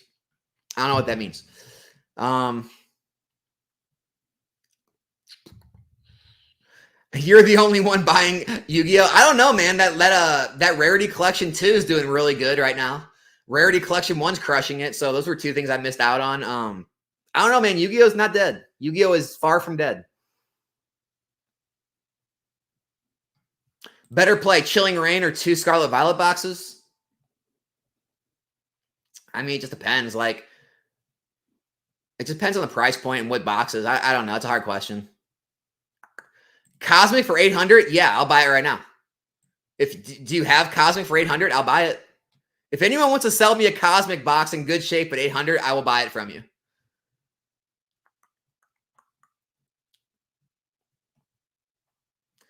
Oh, I'm going to be there, Pokepulse. I will be at Collecticon, New Jersey. I just said earlier in this video, I've spent the last, I don't know, day, I guess whole day, moving all of my sealed product to someone else's house.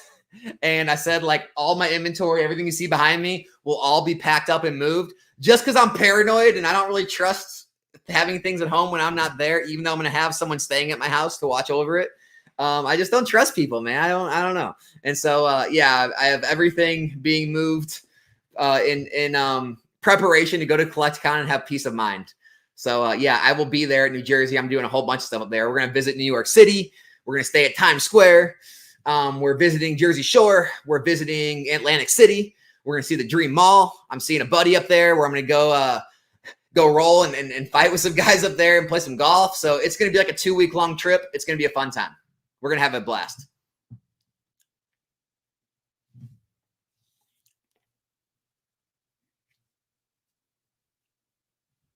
It's funny, other PokeTubers just pumped out content for the sake of content creating. Buy when prices up, now sell, all Sword and Shield. Yeah, I mean, yes and no, right? Like, market content creators are good for people that don't follow the market. It kind of gives them a idea of what's happening and where things are moving. But I agree, like, talking about things after the fact, it's not as helpful as talking about things as they're happening or before they happen. So yeah, I mean, I see where you're coming from, but you know, there's a place for market content. A lot of people like it.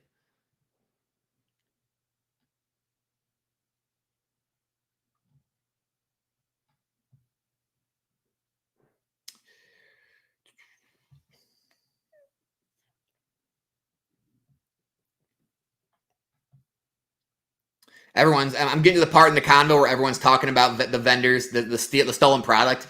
There's some people like, I mean, Boondock saying zero problems with theft. And I mean, dude, people trusting people, how dare they? Dude, hey, man, if that's how you want to live, man, I mean, more power to you. I would not be leaving that much money unguarded in product. That's crazy. That just sounds crazy to me. I don't know. People are just very trusting in this hobby, and there's a lot of scummy people out there. Not for me, man. If you want to trust people that with that much, go for it, dude. Go for it. That's not me. Yes, pre-grading video, PSA grading video. I'm working on it. I'm going to have it out either Friday or Saturday this week. Stay tuned. I will have that video out. It'll be very good, very comprehensive. I'm going to make sure I don't miss anything. I'm going to make sure it's very well put together. So yes, I will have that video out for everyone wondering about grading.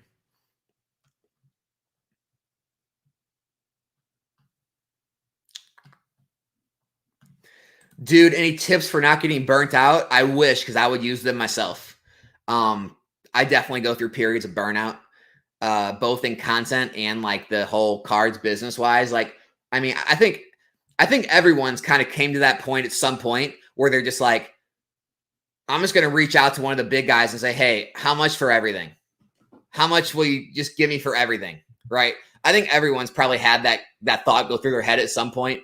You know, you won't, obviously a lot of people don't act on it, but like, yeah, a lot of times things get overwhelming. You just have like so much inventory, you know, coming in and going, and so many like things stacking up, and singles and bulk and slabs and sealed, and you know, so much in and out. I'm making content. I'm trying to find new stuff. And so there's so much going on where sometimes I'm just like, man, I'm just going to like step away for a month and not make content and not sell anything and just sell everything, get a whole stack of cash and start over from scratch. And, you know, I don't know. I don't know how to deal with burnout, man. It's just, you know, you can do one of two things. You can, you know, work through it and eventually get through it where you kind of like find that passion and find that excitement again, or you can take some time away, right? Take a couple weeks, a month away. And you know, maybe like kind of like the absence makes the heart grow fonder. Maybe it'll bring you back and you'll be reinvigorated. Those are kind of the two things you can do, Risen Sparrow, but it's not easy, dude. Yeah, touch some grass. Touch some grass. Boondock said. That's kind of what it comes down to, right? Like, I mean, for me, I kind of keep it in check with like, you know, I try to take weekends off, even if I have like content scheduled to come out. Like it seems like I'm not taking off, but a lot of times I do. So like, you know, I'll get done with my box breaks on Thursday. And I'll get up the next day. I'll get all those shipped out. I'll either have videos made or I'll make a couple of videos. I'll have videos scheduled for the weekend. And I'll just take the weekend off. And I mean, I hang out at the pool most Saturdays now. I'll go golf, like things like that. And I just like, kind of like Boondock said, I'll touch grass, right? I'll go just enjoy life, soak up some sun, spend time with some family, some friends, and just like get away from it and not look at the screens.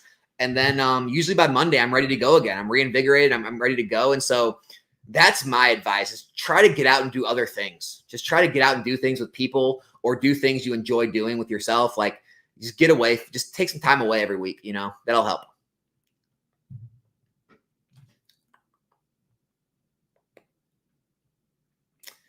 What else we got going on in the wild and crazy chat? I'm 33, 34, grew up with vintage. But I can't deny some of the new Mons. Greninja is top 5 Mon of all time. It's crazy people weren't seeing this happen. Same thing, Pokepools. I'm 34, grew up with vintage, love vintage. Great. It's great, right? It's just, it's lost its luster with how great the products and cards are now. And it's not as good of a value, and it's not as good of a, there's not as much opportunity in it as there is in the modern stuff. It's just, anyone fooling themselves into thinking otherwise, it's kind of crazy to me. It's kind of crazy. You're just kind of fooling yourself.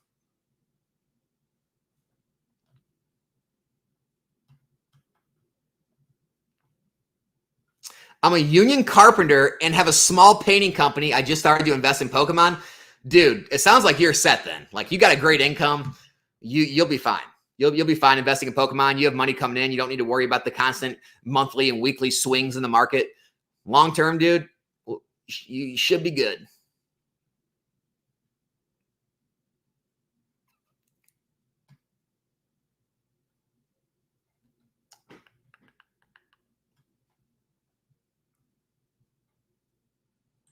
Alex, what's the most successful, efficient, profitable way I can sell my extra singles from my card chases?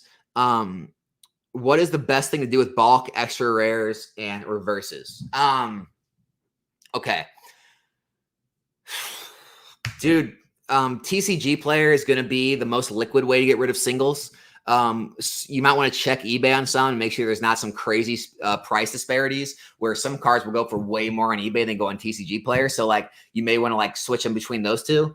That's going to be like your best way to get most money. If you want to like, sell them all at once, like, you can post them on like a Facebook group, Discord, buy, sell, trade, or a Instagram or something. Or you can like, reach out to other people that buy collections and see if they'll give you like 80% or whatever. And as far as the bulk and all that stuff, there's some places online like who are like Top Shelf or Full Grip, and honestly, just go to Google and type in "sell Pokemon bulk," and you'll find rates. Usually, it's like a cent or half a cent, a common, uncommon. It's like 2 to 3 cents for like a reverse uncommon. It's like maybe 3 or 4 cents for a rare, reverse rare, all that. So it's not a lot. Maybe your local card shop will take it. It's not a lot of money, but kind of the best way is mail it to one of those people who buy bulk or sell your local card shop. There's just not money in bulk because everyone's got it, right? Most people don't even take energies anymore. Energies are kind of worthless. Some places they'll give you like a quarter of a cent for it. Bulk is becoming very watered down at this point.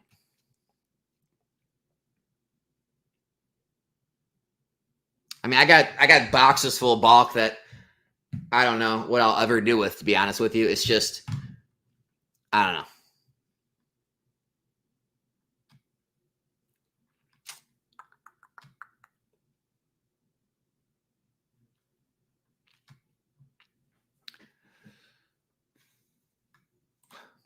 Which market bump do you think is bigger? The holiday season jump in pricing around December, bonuses and holiday purchase, or March and May growth cycle tax returns? Wow, that's a great question.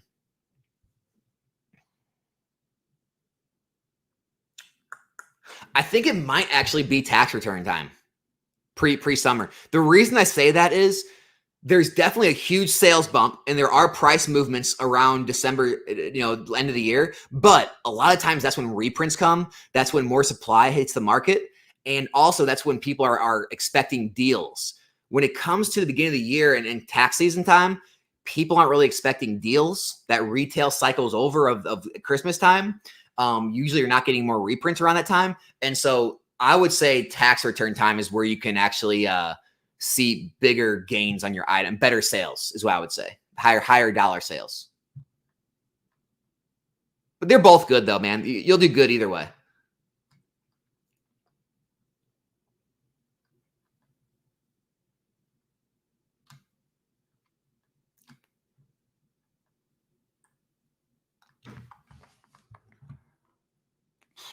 Yeah, a lot of people are talking about Costco, the $89.99. Great price for that UPC.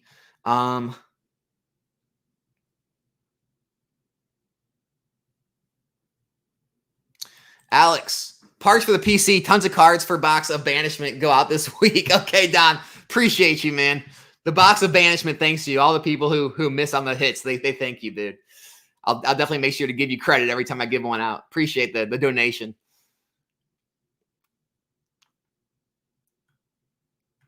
What do you think what sets will be pumped out at Pokemon Company this upcoming holiday season? Especially sets like Home 51 Paldean Fates and Scarlet and Violet reprints and the SV holiday set. I think, what is it? It's going to be that Dragon set's going to come out. I think Team Rocket is going to be a specialty set. That's what I think. Could be wrong. We'll see. I can see those coming out. They'll probably reprint 151 and maybe Paldea. Maybe Twilight. I don't know.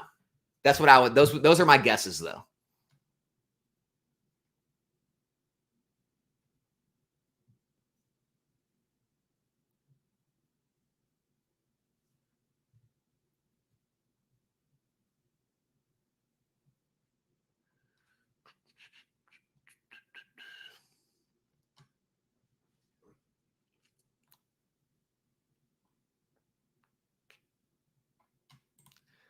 Are you on any quest right now for your own collection? What are you aiming for in terms of your own? Yeah, so I actually have printouts right here.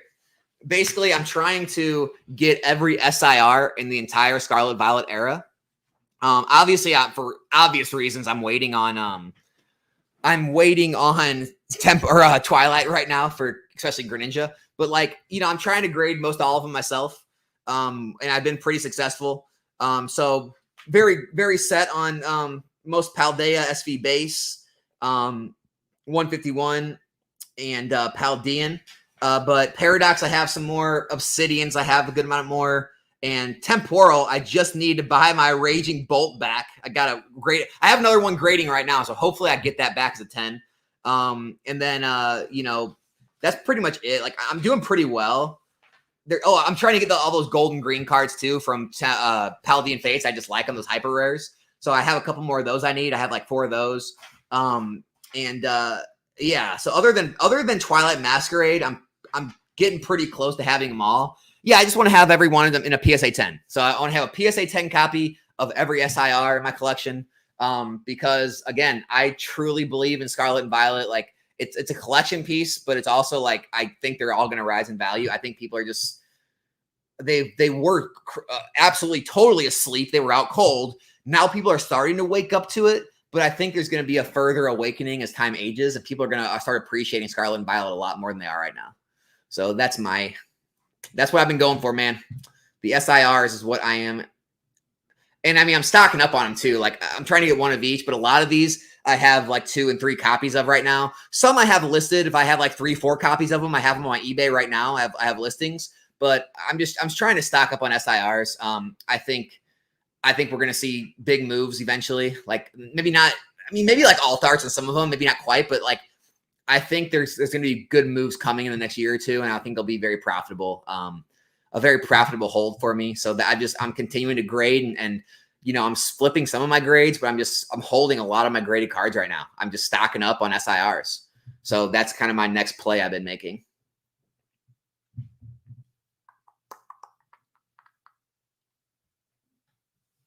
I think he's talking ship to the vault. Oh yeah, I'm not a fan of the vaults. I'm not a fan of the vault services whatsoever. Why have the vault do it? Why not just like make one extra shipping and ship to a consignment service that's going to charge you less than the PSA vault does? Makes no sense. It doesn't.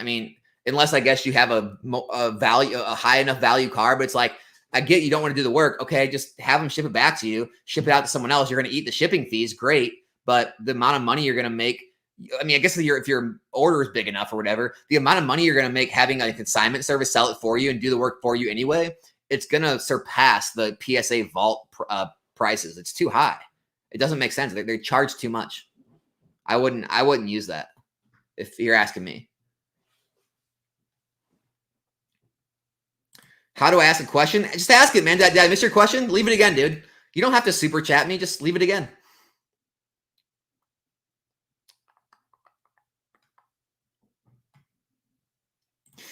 He's Fernandez. I'm trying, bro. August will be the 1-year mark, so I'm really hoping what I'm experiencing in the summer TCG blues, what I keep hearing about. Can anyone else confirm?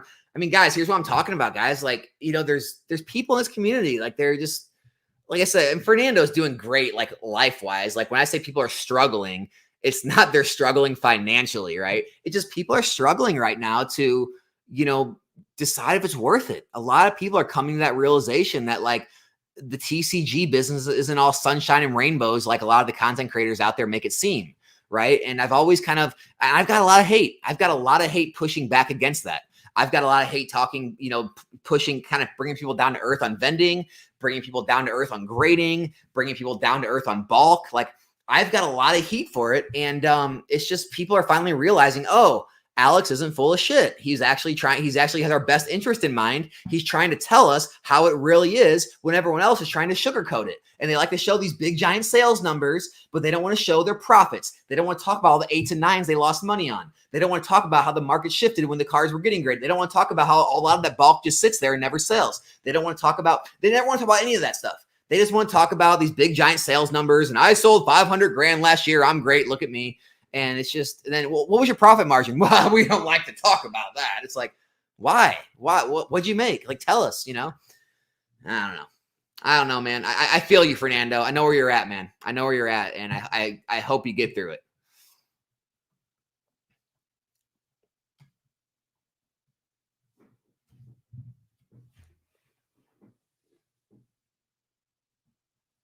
There may come a day where Alex is too big to answer regular chat, but he usually runs through it pretty well. Nah, man. Alex will never get too big for that, I don't think. I don't think that'll ever happen. I always got time to answer the questions. So I'm looking, though. Alt Hunter, what do you say? I asked one earlier, but maybe he is just not there. Yeah, dude, just ask it again. I'll get you. I'll get you, buddy.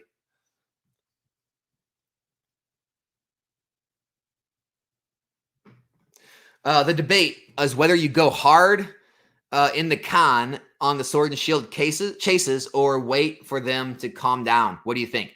Oh, me, I'm actually going to, the Collecticon you're talking about, I'm going to be looking much more for X, Y, and Sun and Moon chases is what I'm probably going to be looking for mostly at the Collecticon. And then more like Scarlet Violet IRs, like they're really hard to grade, really high value, really high margin ones that you're very hard to find. I'm going to be looking at those really deeply at the Collecticon. So maybe some SIRs, maybe some Altars, trainer galleries. But yeah, it's mostly going to be focused on the stuff that's hard to find. Sun and Moon, XY, IRs, things that are hard to grade that have huge margins that you can pick up in person and actually see and touch and feel for yourself.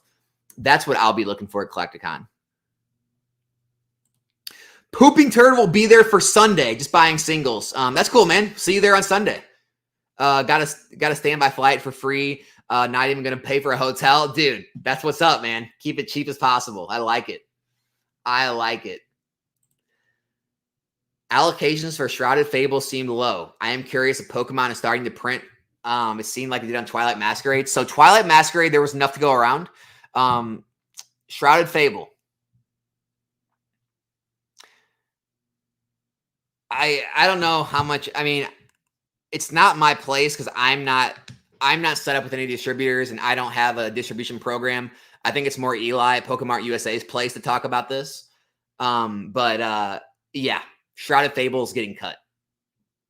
Shrouded Fable is going to be shorter printed. Yeah, we're gonna experience. I think we're gonna experience some things with Shrouded Fable we haven't experienced in a little while with some shortages. So we'll see how that turns out. I'm just gonna leave it at that.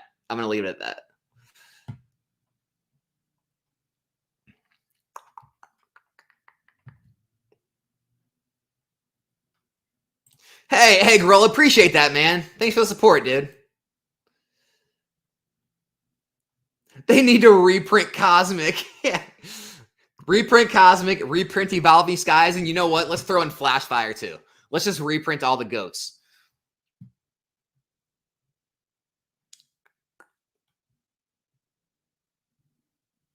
Just disconnect. You're dealing with burnout. Stop going on social media. Stop comparing your collection to others. Dial it back on basics and why you love Pokemon. That second thing you said. Stop comparing your collection to others. Stop comparing your investment to others. Stop comparing your business to others, your sales to others. Stop comparing yourself to others. That's the worst thing you can do.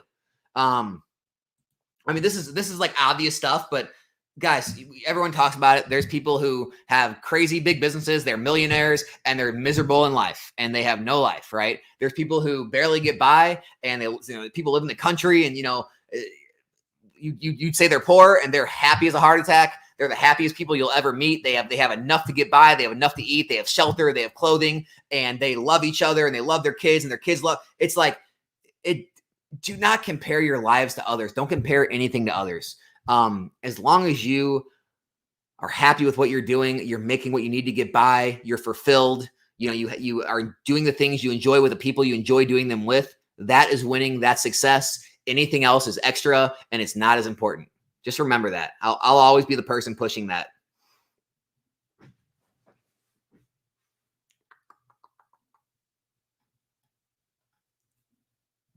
Going camping 3 weeks this summer, going to the zoo for the first time. Dude, that's it, dude. That'll be enough. 3 weeks, dude, that'll be enough, I think. You'll come back refreshed, reinvigorated. Just try to get away, get your mind off of it, and when you come back, I think you'll have that thirst a little bit back by then. I would think. Good idea. Get away. Get out in nature. All-Star Hunter, man, I'm still looking for your question. I haven't seen it come up yet. I'm still getting there. I'm back at I'm back at the 2 o'clock mark. So I'm still looking for you.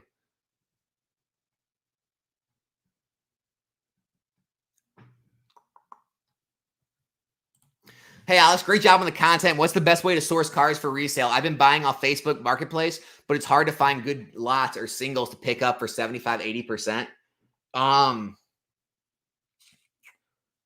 Yeah, man. I mean, it's just everywhere. It's, this hobby is more competitive than ever. So it's eBay, it's TCG Player, it's Discord, it's Facebook, it's your local card shops, local card shows, collecticons, anywhere you can possibly find cards. But it's getting more difficult. There's no like honey hole I can send you to. It's just getting harder each day. It is what it is. Vintage Dark Pokemon. Yeah, Amar. I do think there will be a play possibly with Team Rocket sets. Vintage, the original Team Rocket, and then even like Team Rocket Returns. We could see an increase on those. Yeah, it's definitely a play that you could make that could definitely benefit from the release. And then also, again, it's still vintage. It's still like, it's not as popular as modern. So you could also make the same type of play with other Team Rocket or Giovanni style cards, such as the SIR from 151, such as Boss's Orders from Rebel Clash, such as the, Team Rocket with the Meowth, the Hidden Fates. We just pulled it in the box break, that Hidden Fates card. And other Team Rocket style cards that, are in XY, Sun and Moon, Sword and Shield, and even Scarlet and Violet. Those could also see bumps from the Team Rocket set as well. People just wanting to collect all the Rocket stuff. And so, yeah, all that stuff, any Team Rocket style stuff, yeah, all that might be good plays coming up here. So for sure, you're on the right track. You're on the right track. Yo, I'm at Barnegat, New Jersey, right by AC. I'll be there, man. We're staying at Caesars. And we're also staying at Borgata. We're doing both. We're doing two different ones, right? So we wanted to stay on the beach at Caesars, and then they didn't have the room we wanted for 2 nights. They only had it for 1. So we said, okay, screw it. We'll stay at Caesars one night. We'll head up down to the Jersey Shore, have a good time there, and then we'll come back to Borgata and we'll stay at Borgata for that night, right? I was like, all right, we'll just do both. So yeah, we'll be there, man. We'll be down there.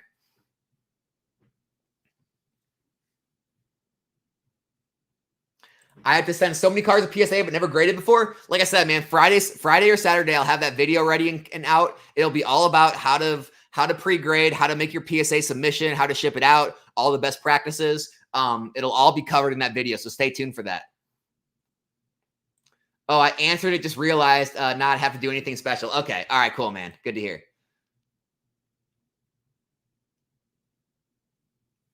What do you think a complete master set from SV is worth? Dude, I don't know. I have no clue, Thomas, on the master sets. That's a different market that I'm not really involved in much.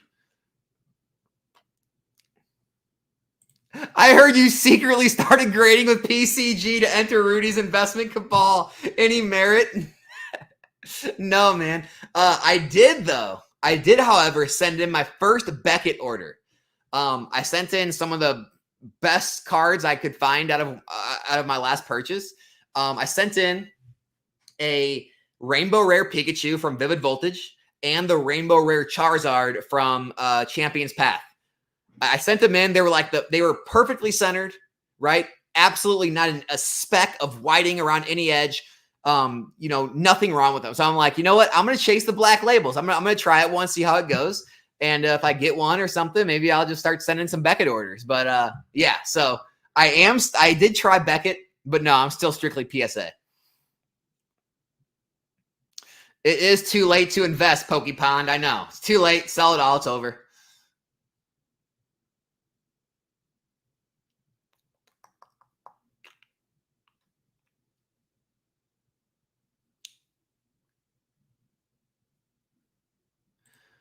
Except Shining Fates, the other specialty sets are still new, right? Well, you got Champions Pass, Shining Fates, you got Pokemon Go, Celebrations, Crown Zenith, 151, and Paldean Fates. So a lot of them, I mean, I would say some of those are pretty old now. Some of those are, a couple of years old, 2-3 years old. So they're aging for sure.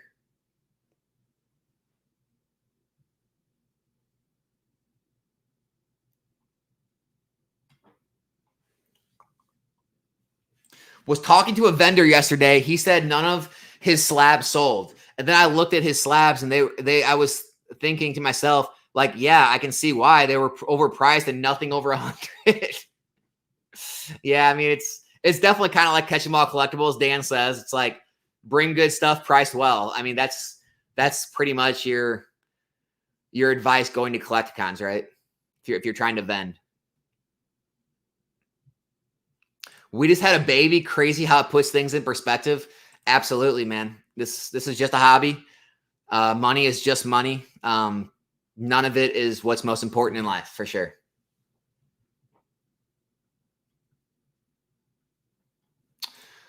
Yeah, I mean, it's that's always been the thing is wait before buying singles on a new set. Now, recently, that kind of changed.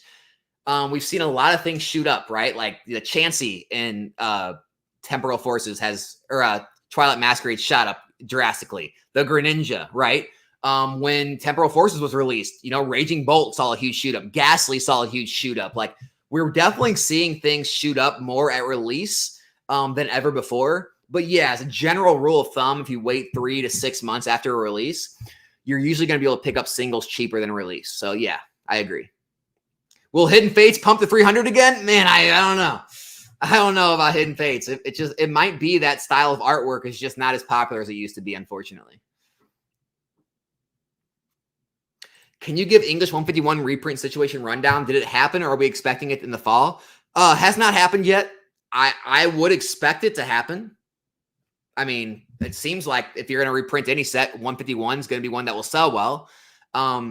Although I think if you can find those UPCs at Costco at $79.99 or $89.99 online, I still think those are good pickups. I don't think you're going to find stuff much cheaper than that. I mean, it's really good price per pack, great promos, great product. I would just buy those, honestly. Because here's the thing. Let's say they got reprinted and the ETBs dropped from what they sell them for, $65. Let's say they dropped to $45. Gasp!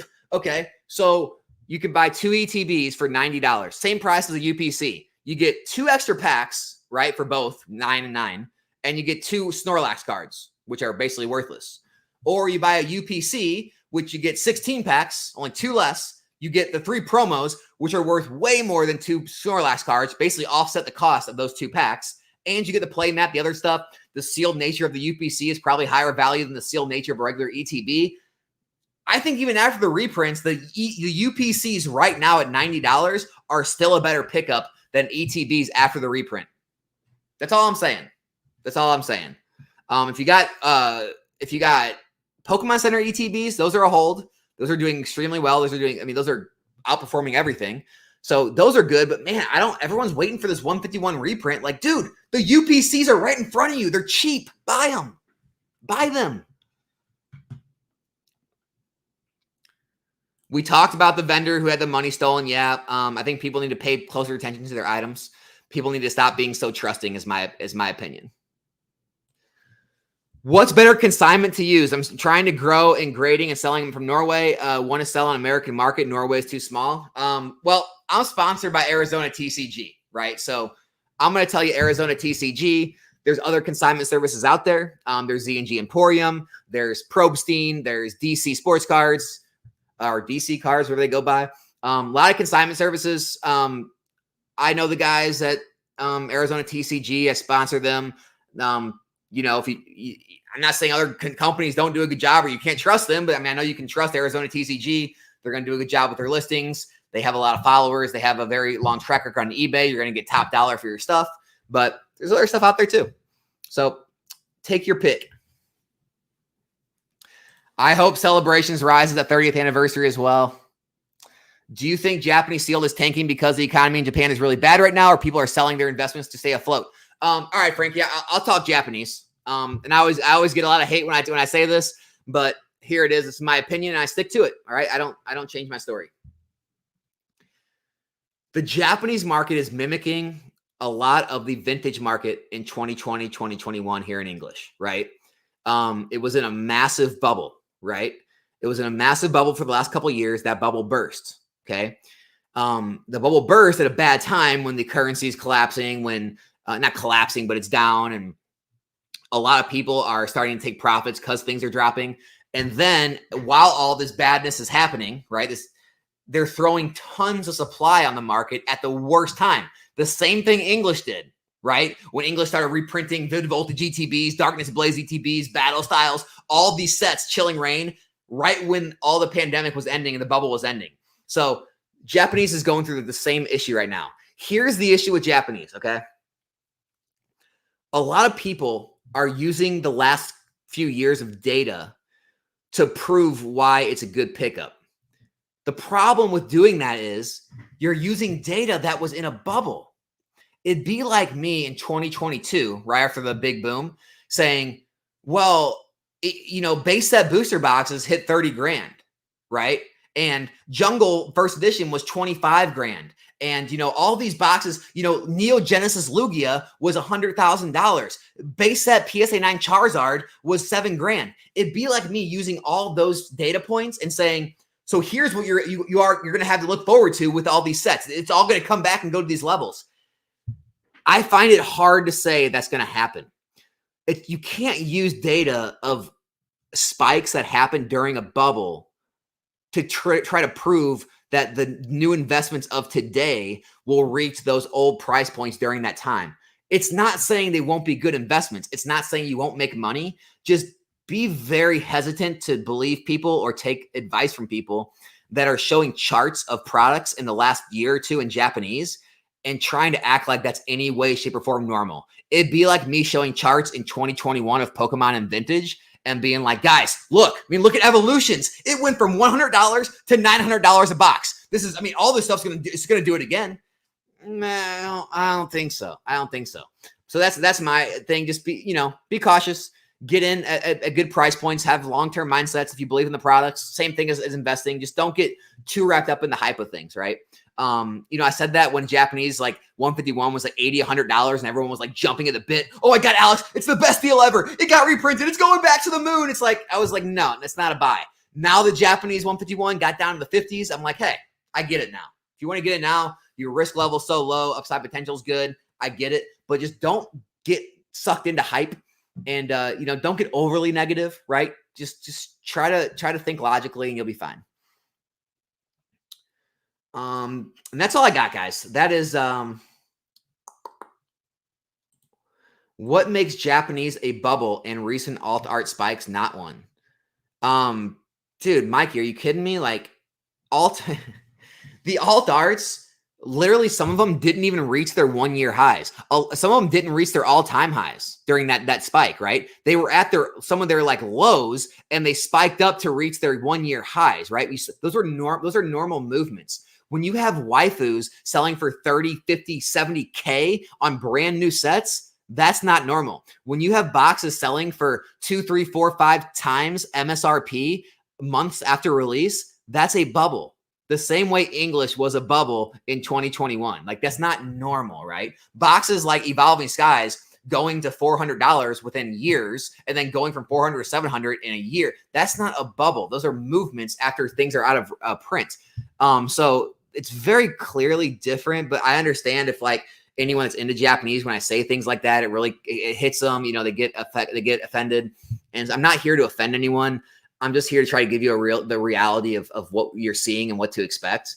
But, hey, here's the thing, guys. If you think I'm wrong, put your money where your mouth is. Buy it up, right? And we can compare and contrast later, and maybe you'll be right. I've been wrong about stuff. I'm just telling you where my thoughts and beliefs come from and where my analysis lies, right? I'm not just talking out of my ass here. I'm just analyzing things. I'm trying to draw similarities, and I see a lot of similarities right now.